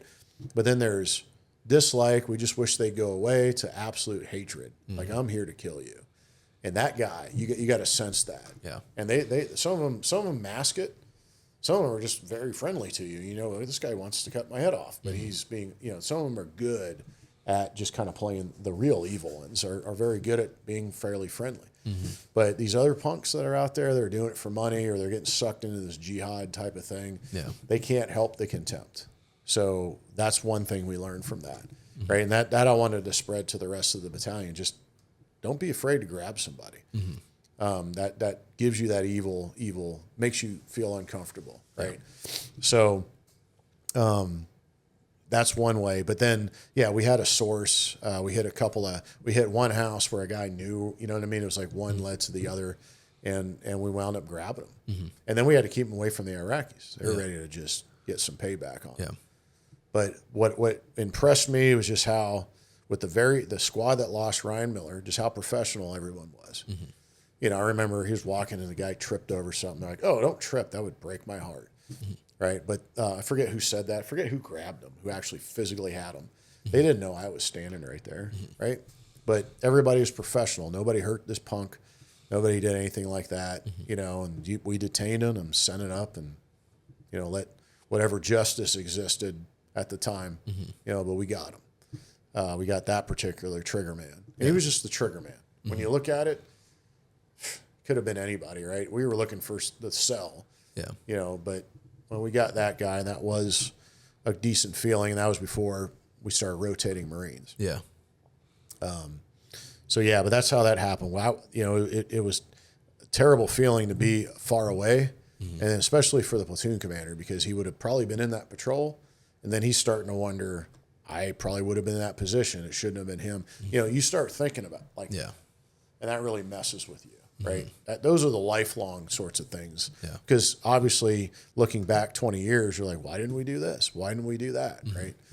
You have this hindsight, and you play that. So, but that was what was going on. That was at the higher levels. That was pretty much what was happening at that particular time. And then with Estrada, that was the last patrol too. Yep, that was literally, and that was even worse because we had already rotated some guys out of there. Yeah. He was literally. We were gone. We were in Al-Assad. Yeah. Yeah. And we had a couple of wounded. So before Miller, we lost Miller, Pokilko, Harrison, Wilson. Blew through that was my room. I was right there when it all happened. Yeah, they're right on the corner. And these guys had just come back from one of those missions where they were chasing somebody, and we had a feed from like a drone or something. I kept trying to, they were just exhausted, and they were taking off their body armor, and we got mortared. It was like one of those things. You're just chasing some bad guy. Yeah. Can't get there. Yeah. Now they're just exhausted from this patrol, and they get hit. Yeah. Well, I remember I think we were lined up. We were lined up for patrol or for posts. They had come in. Mortars were hitting. We ran into our room. I remember I turned around and Pokilko's he was in my squad. Johnson came in. Johnson, that's right. Yeah, Johnson for some reason came in to our room. And then I turned the corner, and I remember I looked back, and there was like a line of guys looking out the door. And I remember I turned around, and I started going for the door because I remember a mortar hit while we were going in. I was like, this isn't good. Yeah. And I remember going towards the door because it was like door came in this way, and I was perpendicular to it, and the blast went right through it. I remember it shot me back, and then mortar round. Obviously, the shrapnel went into my room, and I remember seeing all those guys get hit. Yeah. And then immediately doing tourniquets. Honestly thought Johnson was dead. Then I moved over to Harrison. Harrison. Because Harris. Yeah, Harrison. Yeah, Adam. Yeah, and he got hit, and so I tourniqueted him. Polk was hit, and this there's blood all over our room. So we got him. We got him medevaced. I remember once. Yeah, I remember that. Once they got the morphine shot, I was kind of. Oh, you guys will do anything to get out there, won't you? Clowns. You guys are going back to Al-Assad just for the ice cream. Yeah. Got them laughing a little bit, and we got them on the bird and got them out of there. And then we lose Ryan Miller, right? And then, so a few days after that, it was like a week later, we're literally, getting out of there. So the last platoon to leave would be the mobile assault platoon, because now we're down to, it's mostly 2-3 Marines there. Yeah. And these guys have their bags packed. They're leaving. So he was just doing one final patrol with these guys to kind of sign them off, right? Yeah. Okay, you guys are good. And, he's on Route Phoenix, flagging down a vehicle, and it was like a perfect shot, right? So I was there at the FOB, and then we rushed out there, and, then we started, want to look for the trigger man. That got us into a couple of gunfights after the company had left, and I was there with 2-3 with like a couple of our guys, but mostly 2-3 guys. Their company commander was interesting. I remember going off on him because he starts like trying to retask us. I said, I still own this battle space. Yeah. And you don't. Shut the up. Yeah. Right. But I was emotional. I did apologize to him after that. But on the radio, I said, that's negative. This is my battle space. Yeah. Stay off the net. Yeah. And then then again, I had his guys. Yeah. So it was, but we were going after that trigger man. That got us in the palm groves. That got us in another gunfight. And that's where I had an Iraqi officer plead with me to stay out of the line of fire. Soldier jumped in front of me. So you're going home. This is our war. It's really weird. Yeah. That guy spoke a little bit of English. I'm like, wow, that's kind of cool. Yeah. But then again, I had a shot. I had this guy in a vehicle, and I was aiming in, and this soldiers in front of me. Like, what are you doing? Like, I was gonna shoot that guy, right? Yeah. But no, like his action, it was very touching. And at that moment, we kind of needed that, right? Hey, these Iraq, so it's not all for nothing, right? These guys want to fight. Their government sucks. Their country's just a mess. But there are guys out there we work with that didn't want it that way. Yeah. They wanted to fight. Yeah. They weren't. They didn't want this in their country. Yeah. They didn't want those guys. Yeah. I remember they called them the junta. I think it was the junta soldiers, whatever. Jundi means soldier, or whatever. Jundi, They were like some Fallujah vets or something. They were pretty wild. We went out. They went out a few times. They're like, these guys are wild. They're hard. They were true believers. Like in the cause. I was like, oh, that's great. They were coming back. Like a lot of them had deserted almost. Before, and then we found when I first got there. I didn't like the idea of Marines and Iraqi soldiers standing post together. I didn't like that. Weird crap happens on post anyway, let alone these guys. Some of these guys are weird. Yeah. So I didn't want that, right? I didn't want, what I'm talking about. So Yeah. I need to get lewd or anything, but Yeah. I didn't want a Marine to be put in that position. Yeah. So I didn't like that. Plus, I wanted them to be more offensive. I didn't like them standing around. Yeah. And then we didn't have enough of them. So yeah, we took on sole responsibility of the security of the FOB. So we were in one man fighting holes, basically one man guard post. Yeah. I know that sucks, but yeah, that's what we had to do. I wanted the Iraqis to be out patrol. And then the guys were coming back. They were getting more motivated to like pick up the fight. So that was good. But no, with the Stratus thing, that was just, what do you say to those Marines, right? Yeah. What do you say? Yeah. Like, that was it. Like, his stuff was packed, so we didn't have to pack anything. It was already packed. And he was 4 kilometers away from just being done with his stuff, you know? And all he was doing was just his job, right? Yeah. And signaling to a vehicle out of the way, make sure that's safe, exposes himself from the turret, you know, and that's it. Yeah, and it was sad too, because we had, the Marines were trying to take him to a helicopter, right? So they called in, and then I think words got crossed, or communication got a little jumbled, and they thought we had a WIA. So obviously they send in a medevac bird, and like, this is a routine medevac. This is a death. This is not an injury where you get them on the ground, get them out of there.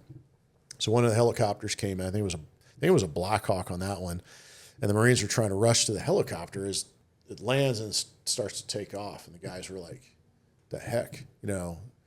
And I said, "Listen," and it was hard. It's like Tamburino and a couple of the other guys were out there, and I said, "There's nothing we could do for him right now, but we're not out of here yet. We're not out of here yet. I got to get you guys. We got to get the rest of us out of here. He's gone, and he doesn't need to be in a helicopter." Right, that there are other wounded folks that might be bleeding. That's where that helicopter's going. It's not disrespectful. You know, he's going to be with us, and we're going to take him to the dam. And however that worked out, I forgot exactly how the logistics worked. We got him out of there and all that stuff. And then it's like, you know, we got, now at that point, I'm like, we got to get out of here. So I felt relieved when the rest of the company was gone. Yeah. And it was just like me and the first sergeant and a couple of people, and maybe a platoon commander. I forget who else is still there. And we still wanted, I was like, this is like my last day to fight. Yeah. Right. And then it's also, anything could happen to me, like the way things were going. Yeah. I thought, but at that point I was just, you know, I'd rather it be me than those, you know, the guilt is powerful. Right. And by that time, you know, it was really taking its toll. And then, so we got, you know, then we got out of there. And then it's the weird thing, you know, when you come back, you're happy to be home, you know? And then I remember when the Miller family came out for the memorial service, you know, I'm showing them the house and, you know, on base, and it was just like, part of me, you know, I remember when I came home from that deployment, my wife had got us a house on base. I was really happy to see my wife get out on my surfboard and go hit the water. But it felt a relief to be in the water. Also knowing we're going to deploy in another 7 months. So that was looming. And then just feeling awful about these guys. Like, the families are just now dealing with the grief process. Yeah. And, you know, Miller's 19. I think Strada was like 21 maybe. Trying to remember.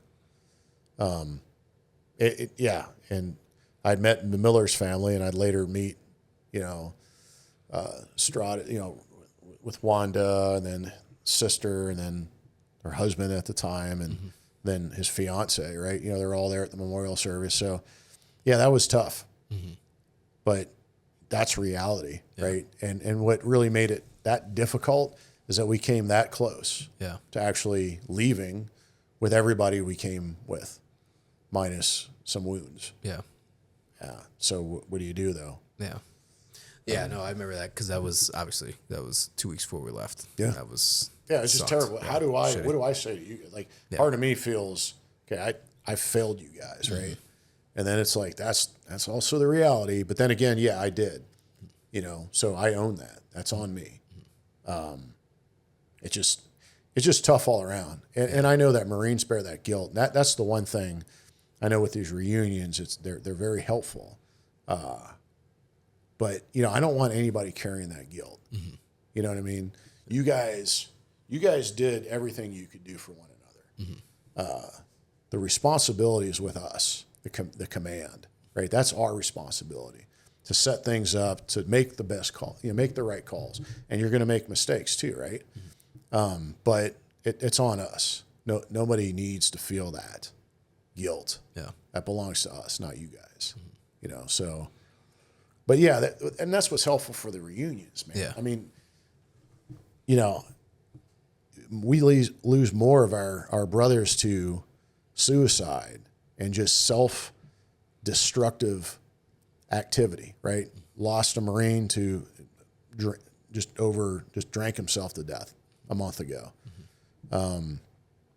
Suicide, some battling cancer and other crap that we got into our bodies from those deployments, that type of thing.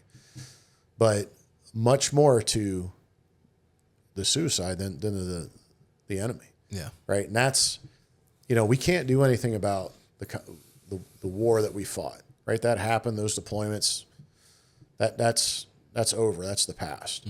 But we're not done fighting. We're fighting for everyone who's still with us, that's still carrying this, this guilt.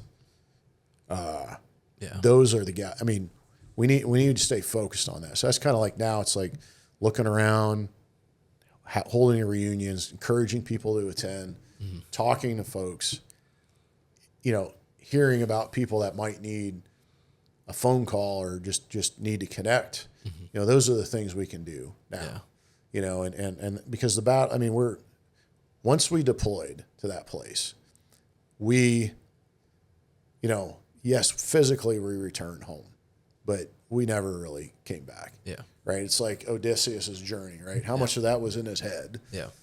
And I can argue, being a Greek mythology fan, that I think that was all a psychological journey. Like he returned home, but he never really did. Right. And that's kind of like the feeling that I have with some of this. There's parts of it that you're just not back. Yeah. So in some ways, a couple things we do, we go back voluntarily. We find ways to go back. We contract, right? We get involved. I mean, we get involved in other things, at some point we have to do our best to come back. Yeah. And then help others on that journey. No, I agree. No. Yeah. No, yeah. It's, I remember that after that first pump that was your second, but it's always I think as a private coming back, it was just like, it felt isolated, alone, especially after making sniper platoon. I almost quit snipers just to go back to the squad. Cause I felt like I was like a million miles away and they were only, one barracks over. But yeah, I think that the same thing though, is just wanting to go back. Like, we just wanted revenge after that. Like legitimately, I think some people don't understand that. I've said like, no, we wanted blood. Yeah. We wanted to get back into it. And I fortunately made it through snipers and all that, and went that route. But yeah, that was the wanting to go back. I remember we wanted to extend. I remember at one point, and I don't know if that made it back to you guys, but we requested to. But rightfully so. They're like, no, you're not staying here. Because 2-3 was getting hammered pretty bad. Yeah, when 2-3 came in there, they had a mix. So 2-3 had a lot of junior guys, different leadership and a different set of circumstances, really. Now the enemy was, they didn't have that. Like, we had some opportunity to kind of learn, make mistakes. Yeah. Because it wasn't, in fact, I was thinking, this might be boring. It wasn't really, there wasn't a lot going on when we first got there. It ramped up. Yeah, I remember it just continued to build and build and build. So, yeah, it just got worse and worse and worse every week, every month, till the point where every day somebody was in contact. Every day. And it didn't start out that way. Yeah. So 2-3, it's the exact opposite. They eventually got the MEU in there, and they were able to berm the area and just get the resources they needed to cut that area off from the enemy and clear it out. Clear, hold, build, which you can do in Iraq, right? The actual counterinsurgency doctrine, which worked there. Didn't work other places, but it worked there. And we didn't have the assets or the combat power to do it. And that was the frustrating part, was other parts of the battle space, things like that were happening, but our time there. Yeah. We didn't get a chance to see that. Yeah. That progress, and that's what makes it tough. Like the commanders that way above you are thinking, okay, by this date, we're going to be able to do this. Yeah. But we're like in between that time when we're not able to burn the place, bring in a MEU. You know, you can't snap your fingers, suddenly have everything you need. Yeah. Yeah. Absolutely. So, yeah. Well, that's crazy. It's been 20 years now. So, so what happened after that then? So you move on. That's our deployment together. Yeah. What's your career like after taking company time? Like I said, you'd prefer to stay and be a company commander for your career. I would be doing that now, Yeah. probably. You know, I mean, I'm 53 years old. Maybe Marine Corps would have. I mean, my peers are like that stuck around are general officers, or they retired as full bird colonels, or whatever, or they got out around the time I did, or whatever. But yeah, that was. I didn't really want to do anything else. Yeah. Of course, I had to fleet up and move on. I became the OPSO, and that was a lot of stress because where I feel like company command was I was very, very comfortable with that. Outside of like the kinetic stuff, right, where nobody's really fully comfortable. I just felt like, yeah, I got this. Yeah.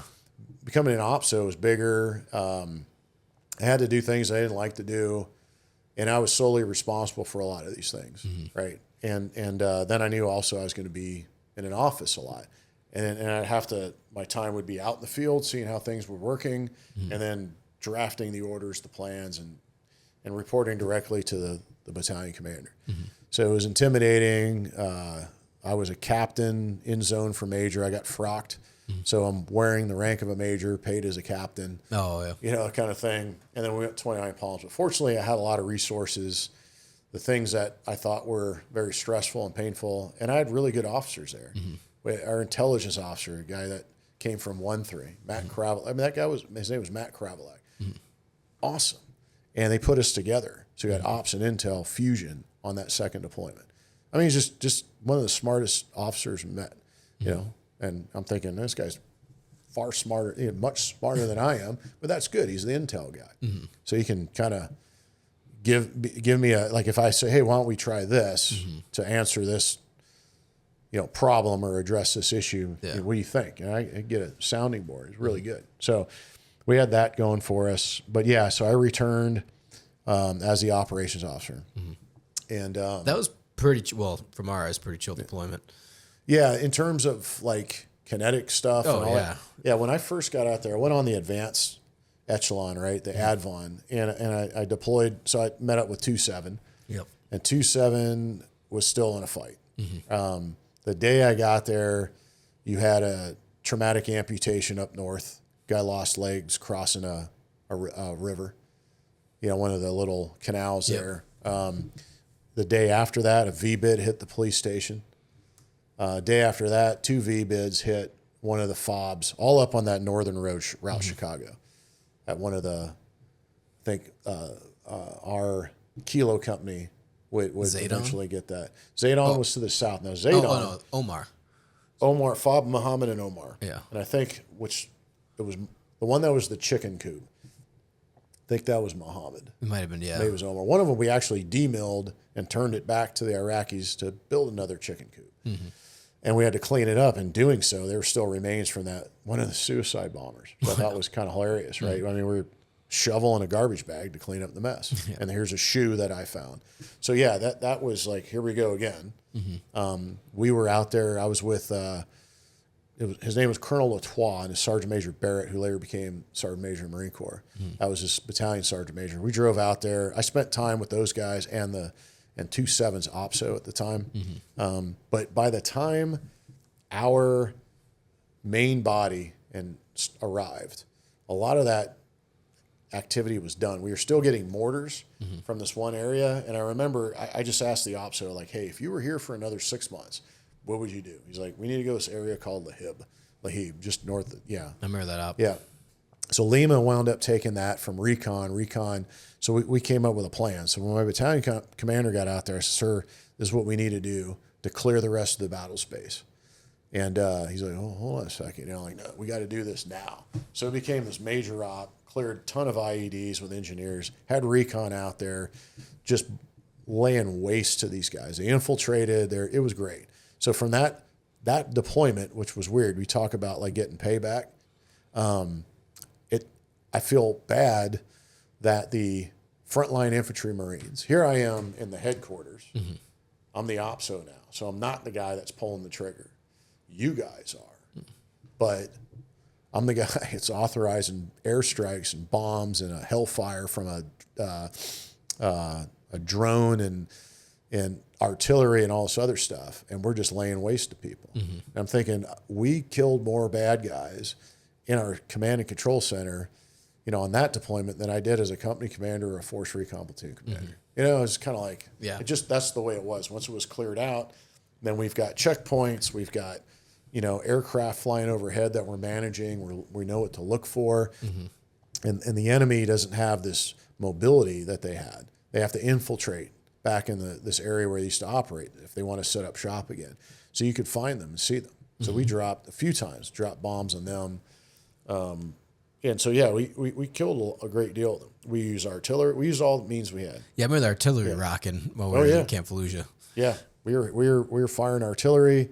And then still there's still things going on, right? But it was not as kinetic as the previous deployments. No, it was pretty chill. I remember. Yeah, it calmed down pretty quick. It did. It seemed that, but it was getting busier. So it was kind of weird because from seeing it from where I was, there was a lot going on. I mean, in other places. Then once again, 2-3 was coming in to rip with us. Now, so when 2-3 ripped with us, a few months into their deployment, they lost their battalion commander. They lost 5 Marines. Suicide vest bomber, something like that. Yeah. In one of these weekly security meetings that we'd always have. We'd always have these security meetings. We'd have food. Something we did. I look forward to it. Get some decent food, get outside of the wire, leave the office, like that. But that badly wounded the Sergeant Major. Sergeant Major Wilkinson, I believe, had a leg amputated, had like 20-something surgeries. He survived because he was like, I'm not taking my body armor off ever. Not here. I don't trust these people at all. And as a result, he lived. Everybody else, you're kind of expected to kind of dress down and have a meal and all that. He didn't need to do that, and God bless him, he lived, right? And but that just shows you're never safe, ever. In Afghanistan, there's a lot more of that stuff going on. So you just never know. 2-3, it just shocked me, and it was the day we were leaving the island. I was moving on to my I&I duty. Yeah. So I was like, I went, and then I spent 3 years at 4th Force Recon. My original unit, where I served there as a reservist, was now the headquarters. They moved to Alameda, California, near Oakland. And that was, that was fine. Yeah. That was okay. My kids were born during that time. I got to actually be in the hospital when my kids were born. That was nice, but it was also very tough. I thought it was going to be a lot more. I thought I was just going to be happier, but I wasn't. War's still going on. By now, Afghanistan's kicking off. You guys are in Afghanistan. Yeah. I'm hearing about some of the stuff you guys did. Heroic stuff. I'm proud of you guys, but I'm thinking, what the hell am I doing here? Right? I felt bad. And you're just carrying all this guilt. You're dealing with this stuff. I was, how often do I connect and write to our Gold Star families and that type of thing? I feel I could have done better, but I was also terrified in a way. I just felt terrible. I felt very guilty. Like, I'm responsible for your kid. And I just felt awful.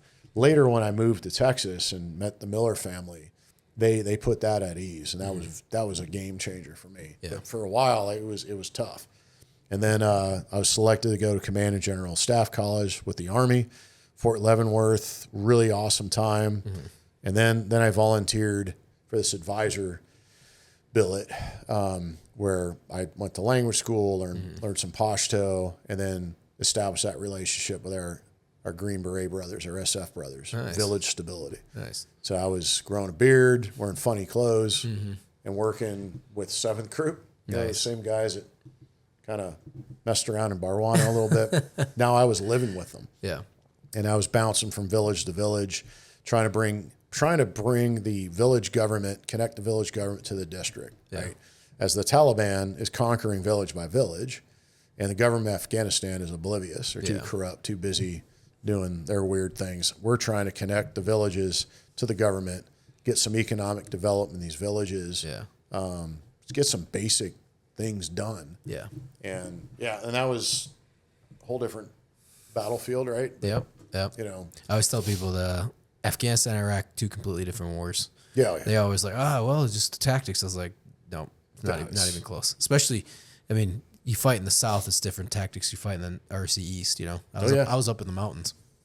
Completely different than being down south in Helmand. Completely different landscapes, completely different tactics. I was in Kandahar. Right? Yeah. So it's kind of like a little bit of both with the mountains in some areas. Still mountains, But not like RC East, man. Not like out Korengal and all that stuff where you guys were. Yeah. That place is gnarly. Yeah. We had I don't know, well, Conroy was Kilo Company, but Conroy Madding was out there. Oh, yeah. Yeah, he was lucky. He was on 5-4. I ended up in Uzbekistan. He was another.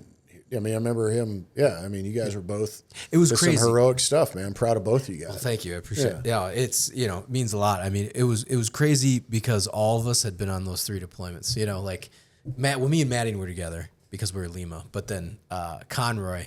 Yeah. It's like I always thought, it was Conroy 3 combat deployments, but we never were on the same team. It was always different companies, different whatever. But yeah, it was something else. Those guys got into it. I mean, we got into our stuff, but they got into it, I think, like 270 times, firefights in like That's 10 months. Daily. It was. Almost, they said they had a week where it was 3 times a day. It was nuts. It was, So we were jealous. Obviously, we were like, oh my God, we need to get out That's there. a lot. That's a lot of contact. Yeah. It was a lot of volleying back and forth, but they were in it. In fact, Conroy got in trouble because he was in Time Magazine with a full beard. And maybe had some EGA stuff on. Like tattoo, and then they tried passing off was Murray as an interpreter because he didn't even have a helmet on. He just had a headband. It was like amazing photo coming through Okinawa. Open up Time Magazine, and then there's like this gangster photo of I gotta see that. That's really cool. Yeah, he has it framed now, but they were coming back, and he was like, "Oh shit!" They ended up bringing him to the office, like started yelling at him. So I'm like, "What are you doing?" And all that type of shit. But that was funny. Yeah, that was great. Yeah. But that was different. That's good. So what years were you there then, Afghanistan? So it had been 2013. Mm-hmm. We were in Kandahar.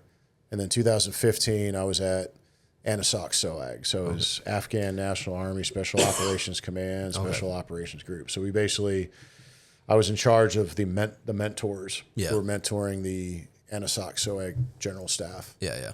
So mentoring a general, and then, one of my guys. So I had a bunch of Green Berets in there too. Yeah. And they did all the work. Mm-hmm. I had some Army officers. I had one goofy guy. They kind of gave him a heart. Awesome guy. He was the G1. Mm-hmm. He loved admin stuff. I was like, leave him alone. Mm-hmm. You know those Green Beret guys. It can be kind of like the jocks in high school, or whatever. Right? I was like, no, and they're bad with their fellow Army guys. They're just So no, he's good. But there were some. It was like a dumping ground for like Army majors, and some of them were just. I mean, they couldn't follow simple instructions. I was like, give me a Marine corporal, please. Yeah. But I had these ODA captains that are like, look, just the intel piece. All I had to say was, I'm uncomfortable with the way the intel Kandak is run. I think there's contractors here we don't need. I think it's a mess. Sure, I got it. Mm-hmm. They fixed it. Just took care of it. Yeah. Right. I had a major and some other guy there that were like arguing with me. Well, I'm like, okay, I'm done arguing with you. Yeah. Just the captain's going to fix it. So it was just really, but I was, those 2 deployments, it was rare to see a Marine. Mm-hmm. My boss, was in Kandahar City, and I was up in Shwalikot and then Mayanashin, a couple areas up Route Bear up there in Kandahar. I was never in uniform and no Marines around, really. Yeah. It was kind of neat. Sounds like an awesome time. Yeah. it was, and then the next one, it was, grooming standards and all that. We had a more rear area kind of existence. Yeah. But we were training commandos. So we had the schoolhouse there. They were training the Afghan commandos and the Afghan special forces. Nice. And then, we're just trying to justify our existence there, really. Just like, how well are these guys doing? Yeah. We're trying to back off from the advising. So we don't know what these guys are doing in the battle space. Yeah. They could say, oh, they did 30, independent missions. Like, okay, I don't know what that looks like. Yeah. Does that mean they killed a lot of bad guys, brought some intel back, and, were able to kind of exploit that information and go out and find new targets and influence the battle space, or just mean these guys, flew in a helicopter and did something? I had no idea. Yeah. Could never measure that, right? Yeah. So it was frustrating. But what was that? Yeah, what's that? I mean, like, it's frustrating at our level. What's that like frustrating at the officer level? It's terrible. Like Afghanistan you're fighting a different war every year. Yeah. Because every year there's a change of command in a way. Yeah. And I remember General Petraeus actually mentioning that. But then when you actually witness that, you part of that, it's crazier than you would think. By 2013, been there for 12 years, that we would stop that nonsense. Yeah. And you would keep people there that really knew what they were doing and stop rotating. The good idea ferry was like just flying around like crazy over there. And I remember we were working for a higher level command was the NSOC SOAG, the NATO Special Operations Command, Special Operations Group, right? Mm-hmm. So when I got there was a battle rhythm, right? There were things that were going on. We were working on a campaign plan for the Afghan Special Forces, right? Or Afghan National Army Special Operations Command. Mm-hmm. Their campaign plan, where all their Kandaks, right, were focused in the area, which corps they were supporting, all that stuff, right? We were having weekly meetings with President Ghani. Our guys were part of the video conference for that. And so, okay, yeah, it was great. Now we're getting ready for this transition. New general, new staff.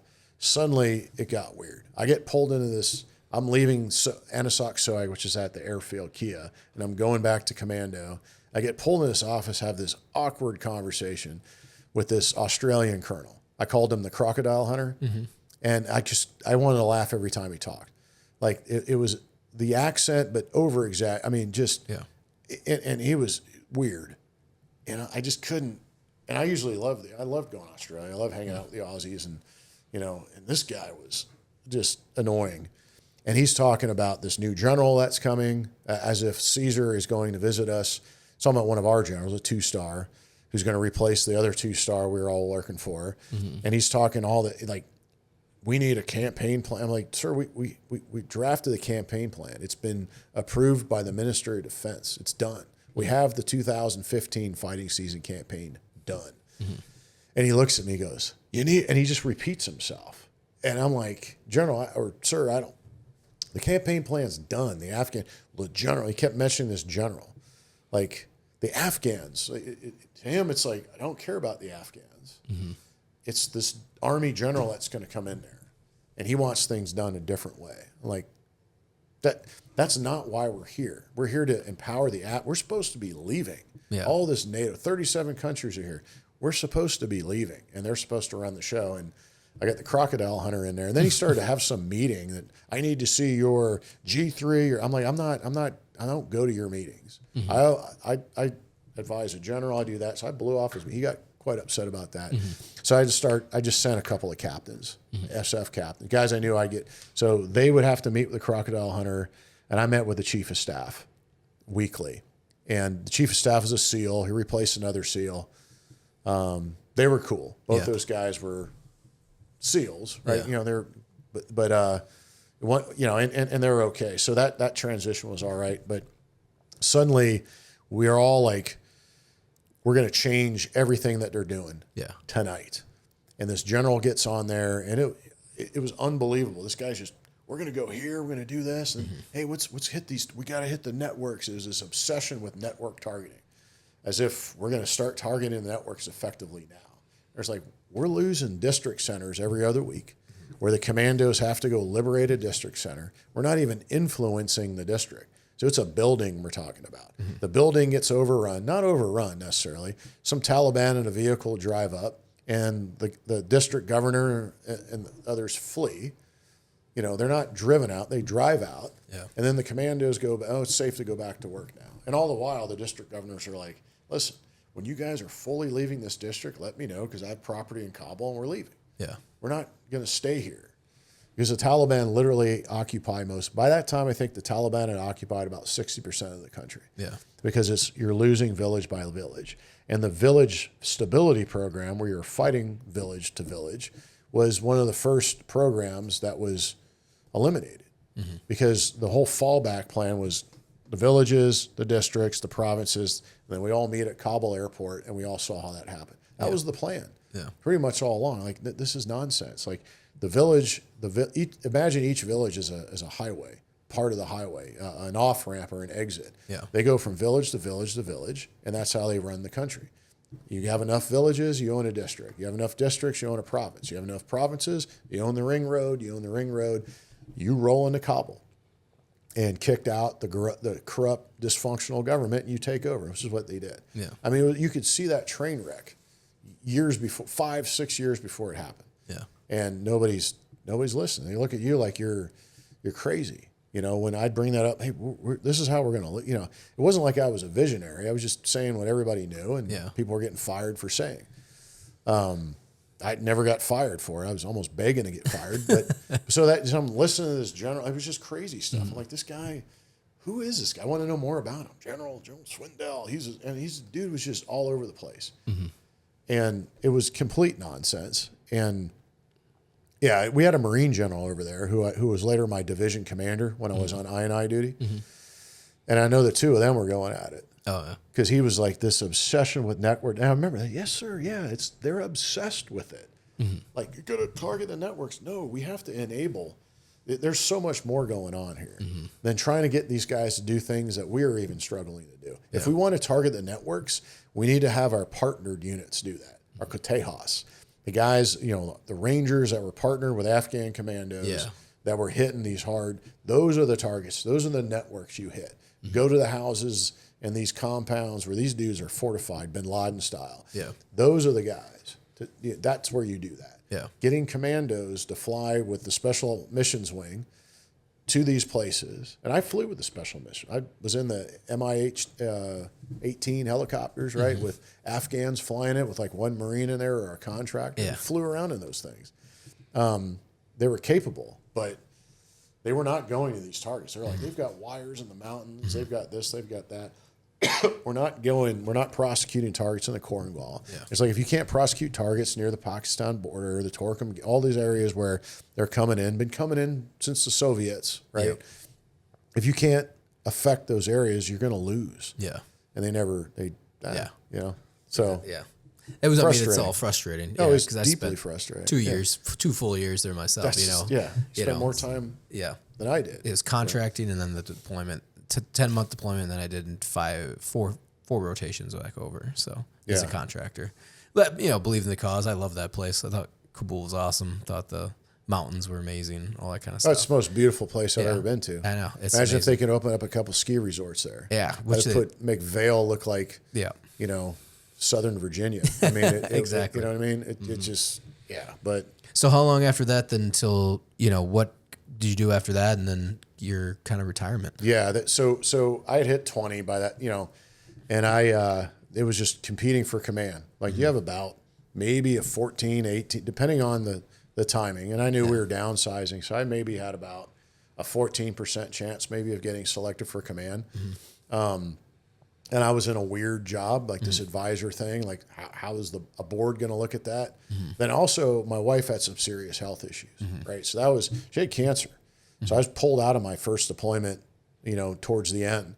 But she had pancreatic cancer. Yeah. I didn't know it was that at the time. Yeah. But, I mean, it was serious stuff, right? And we still weren't through the woods yet. I also knew my interpreter was there, right? So like, I had, worked with these guys, and I had a group of interpreters, and then I was leaving, right? Then I heard that this guy we were going to get to the U.S., Jay, we called him, he had some security issue, and then he was reaching out for help. So part of me knew that I had to go back somehow. But then, so it was a weird lot going on there. I wound up going back to that second deployment, doing the commando thing. We got our interpreter out of there, all that stuff. He wound up living with us in Texas, and that was great. And I also got the news I got selected for command. And it was kind of interesting. It was I felt like there was some divine intervention perhaps, right? Because a month before the board was released, and I was tidying up everything to get, okay, I'm downrange right now. All my photos are done. All that stuff for the command selection board, we're done. And I get an email from the Millers about the reunion for Lima. They're inviting me. I said, "Are you sure? This is first platoon, right? This is for them. We don't want me involved." Yeah. They want me involved. So that's thank you. That's an honor. I'd love to come. Let me see. I have no idea where I'm going to be. I'm on the board right now. I have no idea where they're going to send me. I'm in Afghanistan right now. They're like, yeah, it's 2016. This is 2015, kind of April, May timeframe. Yeah. So then I look at the list. The list comes out. Command selection board results. Here you go. Go down the list. Hudson, MR. Oh, yeah, And then I'm like, okay, what do I get? So I look. It's like 1st Battalion, 23rd Marine Inspector Instructor. I'm like, I duty again. Okay. But this time as a command, as a command selected guy. I'm like, where the hell's 123? I didn't know. I knew 23rd Marine, San Bruno. I knew the battalions were a couple of companies, and for the 2nd Battalion, we're in California. I didn't know where 1st Battalion was. Really didn't. So I had to look it up. Houston, Texas. Wow. Okay, that's Ellington Field specifically. I knew because I'd been in the Miller's house before. They're in Pearland. Ellington Field is about 6 miles away. Yeah. How crazy is that? Yeah. So I write back. I'm like, not only will I be attending the reunion, but we're going to be living there. So I'd like to help you. Like we can drive people. Let's get more read in on the plan. And so that was pretty exciting. And that was great because that really, there are a couple of things that happened when we lived there. And when I was in command of 123, I, because you have a reserve commander too, right? Which is kind of an odd dynamic, but he's the commander, you support that commander, and you're running everything else in a way, right? And then enabling that commander, that's your job. So I was looking at that. Am I still competitive now for another school? And then suddenly, towards the end of my command, I realized I need to deploy again. And I'm thinking, I don't want to do that. I'm looking at my kids. We're not doing this again. Yeah. They offered literally to go right back to you can go back to Afghanistan again. I'm like, no way. After 2015, I'm like, what are we even doing here? Yeah. Then I felt kind of guilty, like I should be there, but we're not. I'm not going to be allowed to fight. We're just kind of sitting there. You're only going to fight when they're trying to kill you, like the people you're helping. That kind of fight. That's not a fight. I want to go looking for the enemy, and that's not going to happen. Later, right by the 2017-18 era. So then I just decided one day, I had looked into this advisor billet in Saudi Arabia. It's like, yeah, maybe I'll get involved in that crazy war with the Houthis down there in Yemen. Yeah. So then I was at 29 Palms looking at the dust on my boots. I'm like, I'm done. Yeah. It just hit me like a ton of bricks. I'm done. Yeah. So I went back, went to my S1, said, hey, let's get started on some retirement papers. The purso was like, sir? I'm like, yeah. And I called the command and all this other stuff. All right, sir, this is what I'm doing. I'm retiring. Are you sure? Is this, you might be, you're an alternate for school for War College. I'm like, look, I'm already enrolled in Air Force War College. I'm already writing papers and stuff like that. I'm about to stop that. It's not, it's time. Yeah. He's like, all right. So that never looked back. Never like, okay, after, I knew that was the right call. Well, you know when to call it, you know when to call it. Yeah. After in what we do, you never judge a man for being, you call it, Yeah. That's it. It was like, you get to a point where one day I was just suiting up, just putting my uniform on. And it felt like, man, I don't know if I want to be in a uniform right now. Weird. Thinking, I remember, even when I was a recruit on the Yellow Footprints, I'm like, I can't wait till I have a first phase so I can blouse my boots. Yeah. Because I remember blousing them, looking in the mirror. Same, yeah. Going, yeah, look how cool that looks, right? I look like a moron with these unbloused boots. And then suddenly we blouse our boots, we roll our sleeves. I didn't want to ever take that uniform off. Put on the Charlies, the blues, like any excuse to wear the dress blue. I mean, I was always very proud of that uniform. Any Marine uniform, you look sharp all the time. Oh, yeah. Body armor, like putting on the old flak jacket and the old helmet, like, yeah, like, this is awesome. I loved it. Now I'm like, it was more of a burden. I also had a crazy intrusive stomach surgery. I was hopped up on these pain meds and putting on the body armor. It was pretty wild. So you're still like out of surgery. Probably shouldn't have been in the field. Yeah. But hey, the Marines are in the field. You're going to go to the field. And I did all my checkout and my physical, all my retirement stuff at Camp Wilson, 29 Palms. Yeah. To end things the right way. 100 and something degree heat, living like an animal. Yeah. No. Still those little huts there still have no climate control or anything like that. The Kwanzaa huts or whatever. Yeah. And I had all the corpsmen there, so I did my whole physical right there. Yeah. They put up a couple of ponchos. I'm like, want me stripped down, Doc? Yeah. The medical officer's like, I don't need you. I'm gonna do anything. And I heard a voice. It was a Chief White, who was one of my corpsmen on my very first deployment. Oh yeah. I was like, hey, you want to help me out with this paperwork? Just to make sure everything's, because now I'm thinking VA and all this crap has to be documented properly. So now they're just squaring away my medical records. So the next step is VA claims, and then, you go through that. So now I'm thinking about that stuff, and I never thought about that stuff. I always had the old veterans tell you, hey, make sure your medical records are squared away. Yeah. These old crusty Vietnam vets, guys, like when I got my 4th Purple Heart, my 4th medevac, they lost some stuff, and then like don't let that happen to you. I'm thinking, okay. Now I'm like, no, that guy was right. Wish I had his number. Like, hey, So yeah, now I that's my advice to anybody else too. Make sure your stuff is squared away, because they're gonna, they're gonna evaluate you. And I was surprised to see just how many things hit and were compensated claims. I mean, I didn't think I would be 100%. Well, you hit a pretty good year too. Those were the years that they flipped around, because when I got out of 2009, it felt like they wanted to kick me out of the VA. Oh, yeah. So they're because I went in and I knew it. I was just our transition class was like, just go to the VA, just claim whatever tinnitus, and then at least you're on the books, and then you can come back. So that's what I was doing. I was like, I'll just go claim. I'll claim a bunch of whatever infantry stuff, and then I'll come back and fight for it or do whatever. But they're like, just at least get yourself immediately on the books. Yeah, established. Yeah. I was like, cool, because I had buddies that didn't do that for like 7 years. Yeah. And then they were like, oh, I finally got I was like, connected. Yeah, I was like, you haven't even gone to the VA? They're like, no, I haven't even started. Like, I haven't even been in. I was like, dude, that's like the first thing I did. Yeah. But I went in end of 2009, and if they were like, it felt like they didn't even want me there. Like the nurses and everything, and they were all with all these non-vets, and they're just like, she's like, turn around, do this, do that, blah, blah. And I was like, all right. She's like, get out of here. And I was like, all right. And then they denied everything except for tinnitus. I was like, yeah, whatever. That's ridiculous. Yeah, I was like, I'll come back, a few years later, and I did. But yeah, they were, and then, I don't know, a few of my buddies went to the VA that we served with, and 3-3, and he had come, and they revamped the VA over the next 5 years, and by 2016, they were getting a lot better. Yeah. 2013, he was working there. They had revamped to they prioritized combat vets, like actual, oh, you're infantry.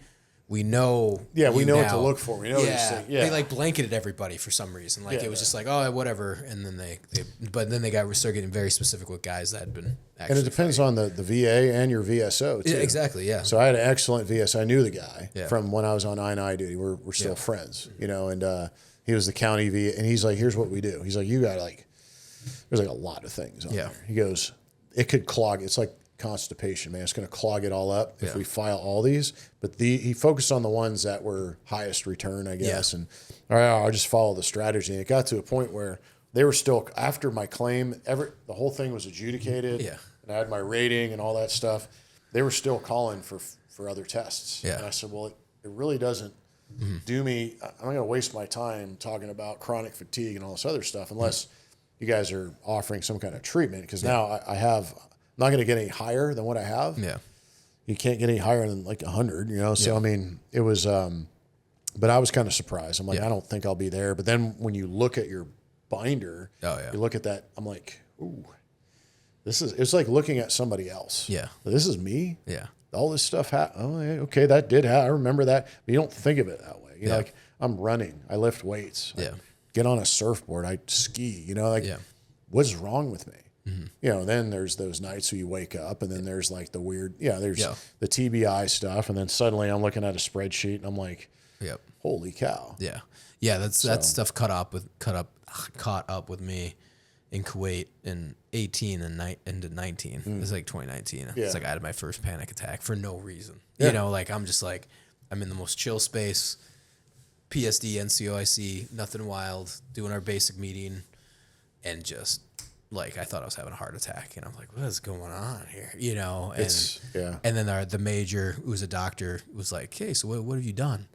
I was like, I've been shot, blown up, 3 combat deployments, another 4 or 5. You know, my last firefight was 2013. This, blah, blah, blah. And he looks at me and he just goes, yeah, that's it. Yeah, and I was like, what do you mean? He's like, well, your nervous system is shot. It finally caught up with you. Like your, I always forget, I screw the name up, but lymphatic or the 2 nervous systems or whatever. And he's like, yeah, it's just. They break it down like that. You're like, oh, I guess that makes sense. Yeah, exactly. Like you've been suppressing it. Now it's finally coming, you know, to fruition. Yeah. So yeah, exactly. And yeah, it is kind of weird looking back on it, like especially doing time in the guard and, you know, you get everything done. Yeah, it is. It's weird. You're just like, God, was that me? You know, I got out as a staff sergeant. I'm like, geez, I'm a staff sergeant. What the fuck? But yeah, I imagine it's, you know, you did 20 years. That's a full 20 years too. Yeah, it's like, so they counted in the end what I get credit for 22 and a half. Right? Yeah, so yeah, it's wild. Like 25 total, you know, but then 22 and a half towards that retirement. Yeah, so that's awesome. Like, wow, you know, so. That's incredible. And then even, you know, it's a free fall mishap. You know, I cut away one time. I had a dive incident. So there's things that happen outside of the combat. So, you know, my ears are kind of messed up a little bit. But, you know, hey, that's I'm just military grateful. training, though, you know, Yeah, you gotta, you roll with, you volunteer to do this crazy stuff. Things happen. It's well, there's always a divide on that, and part of me is just like, the government got their money's worth out of me. I did 4 years, and they got their money's worth, and it's one of those things where like, especially in the years of the contractors and all the bullshit that was going on, I was like, hey man, like I remember the times we didn't have the right equipment that we needed, or we didn't have this. Is like, we'll be just fine, you know, like, and stuff too. I tell guys, go do it, because if you're not feeling anything now, you will though down the line. Yeah, and it's just like, this is, you know, kind of like a thank you for your service, and we fucked you up, and you're gonna have some issues down the road, you know. And so that's how I always look at it. Yeah, you have to, because it's not natural for us to want anything. Yeah. You know what I mean? Exactly. It's just not, because you don't want to go to medical, because you don't want to be out of this, and guys delay surgeries and like, no, I need to be on this deployment, you know, and then so then at the end it's like, well, now you have your family, you got to think about your family too. Yes, exactly. That's what I was thinking. Because you're, you know, like I lost a friend, you know, this guy Dave Lofgren. Dave was shot 7 times in Iraq. Oh shit! I'm like, man, they must have got you on the on the table pretty quick. Yeah. He's like, no, hour and a half. Like the medic was fumbling around as a new kid. Like he was so pissed, he's like yelled, "Get me a effing corpsman," because he had Army medic. Yeah. And then the guy, and then he goes, "Look, kid," he's like, and this guy, he was a platoon commander in the Gulf War too. Yeah. And he says, "Look, I'm dying. You gotta. I mean, here's what. Just calm down and do what you've been trained to do. Yeah. But I'm dying." Yeah. And so multiple drug transfusion or blood transfusions and all that stuff. Lived, came back and he had like 6 kids, right? And then we deployed. And he was a guy who's just, anytime there's action, he's there. Yeah. You know, I remember, I heard, this FOB, there was an ODA captain killed and a working dog killed in a blue, you know, green on blue attack, right? They came, Afghan police officer tried killing our guys. I reach out to Dave. Dave, was that near you? Yeah, I was at that meeting. Yeah. I'm like, Dave. Dave, you know, so he's one of those guys, right? And then, I remember, you know, talking to him. He was worried that he wanted to do some more contracting dangerous stuff, because he felt that his TBI and all these injuries were catching up to a point where he wanted to make as much money as possible before he's unable to. I said, Dave, your cognitive ability, you operating at 30%, 40% is better than most people at 100%. Yeah. You know, and then it's weird, like, and then his son enlists. His son is at the fall of Kabul. No shit. Yeah. His son's there. And then we're talking about that. We're like going on. We had a long conversation.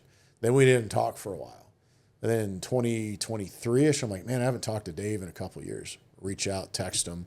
Hey, Dave, what's going on? We need to catch up. And then I get this, who's this? Like, it's Mike Hudson.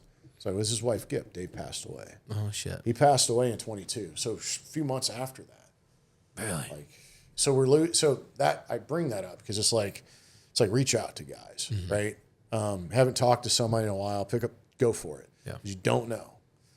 And I feel awful. It's him, and there was somebody else like Dom Neal, another one. I didn't know. I saw some pictures in social media. I'm like, he's battling something. And then didn't hear anything. Then you see him, okay, he's colonel, he's out here, okay, he's career guy's still, he's going to be a general. Yeah. I want to see Dom Neal as a general. Next thing you know, there's a post last September 2024, or actually 2 years, well, year and a half ago, Dom lost his battle of cancer and died while on active duty, literally with his boots on, so to speak, right there at base housing at Camp Pendleton. Jeez. So then we go to his funeral, and I'm like, I feel awful because I was not in touch with that guy. And we were close. Every April 17th in memory of the annual, that's the Battle of Husaba we mentioned before. He lost his company commander and all that. We'd be in contact. And even when I was deployed most April 17th. Hey, remembering our days in Husaba, that kind of thing, right? And then now he's gone too. You're like, damn. So you never know. Yeah. Whether it's cancer, whether it's crap that's out there, the suit, we got to stay in touch with our guys. Yeah, absolutely. I agree. So I agree. All right. So coming up here, going a while, we're going to switch over to the Patreon, and we're going to get your opinion as a Marine commander on some of the most recent events that's going on in the world. So where can people find you? Do you have social media or any foundations? I know you work with the Marine Recon Foundation, stuff like that. Or... Yeah, I'm not a board member. I'm not holding a position at the Marine Reconnaissance Foundation. I'm a member. I mean, it's open to. I am on social media. Michael R. Hudson, I think. Yeah, I think that's me. Yeah, I'm on LinkedIn. Email hudsonmr725@gmail.com. It's my primary. I don't run a blog or do anything. I have my opinions and I'll engage with people. Sometimes I try to talk people off a cliff. Yeah. Right. But other than that, I'm just kind of, and that might change. Right. I'm still trying to figure out how I should be involved and engaged. We might leave the state of California at some point. So eventually, I will probably re-engage with the right organizations. Yeah. Right. But right now, it's like I'm just happy to get reunions together. Yeah. Stay active with the Reconnaissance Foundation. I want to attend some of their events, so I'm going to work on that stuff. Oh, yeah. But I don't have anything in the works right now. Like specifically, there are some projects that are coming. I am going to write a book. My wife will kill me if I don't. That's awesome. The scope is I think I'm just going to cover Iraq. Yeah. Or I'm just going to bore people to tears. Right. So, but I want the history. I want these nothing has been really written effectively. Like there's books on Ramadi, there's books on this, there's some of the stuff in Afghanistan, but that fight in Husaba and then some of the stuff in the Haditha Triad, there are a lot of information out there about what really happened during that time. So I want to cover that. And I think I have a unique perspective from, Force Recon Platoon to being a company commander back with the infantry company, and then being a battalion officer, like all in the same, within like a 4-year span. Yeah, yeah. So there are names, there are guys that are struggling, right? There are guys I know. I talked to one of my captains. He's serving a 15-year prison sentence. Oh shit. Yeah, and one of the Marines that was definitely the right guy at the right time in Husaba, spent about a year in jail for assault and has been struggling. Wandering, right? So I want the Manson. Hopefully, we can get him out earlier. But I don't know. I mean, it's a pretty. I stay in touch with him, and it's like trying to do what I can, but I want to tell their stories. Yeah, yeah. I want this to be out, and so the book can't suck, obviously. So I'm a little intimidated. Yeah. It's an intimidating kind of project. So I have to start that this year. Yeah. So that's I want the history to be right in terms of what do I think about what's going on now. We'll do a little cut here. Okay. Yeah. All right. Yeah. So thanks for everyone tuning in. We're switching over to Spotify exclusive content. So become a subscriber, $3 a month, and/or Patreon. So go check it out, and we're going to continue our conversation on the Patreon and exclusive Spotify.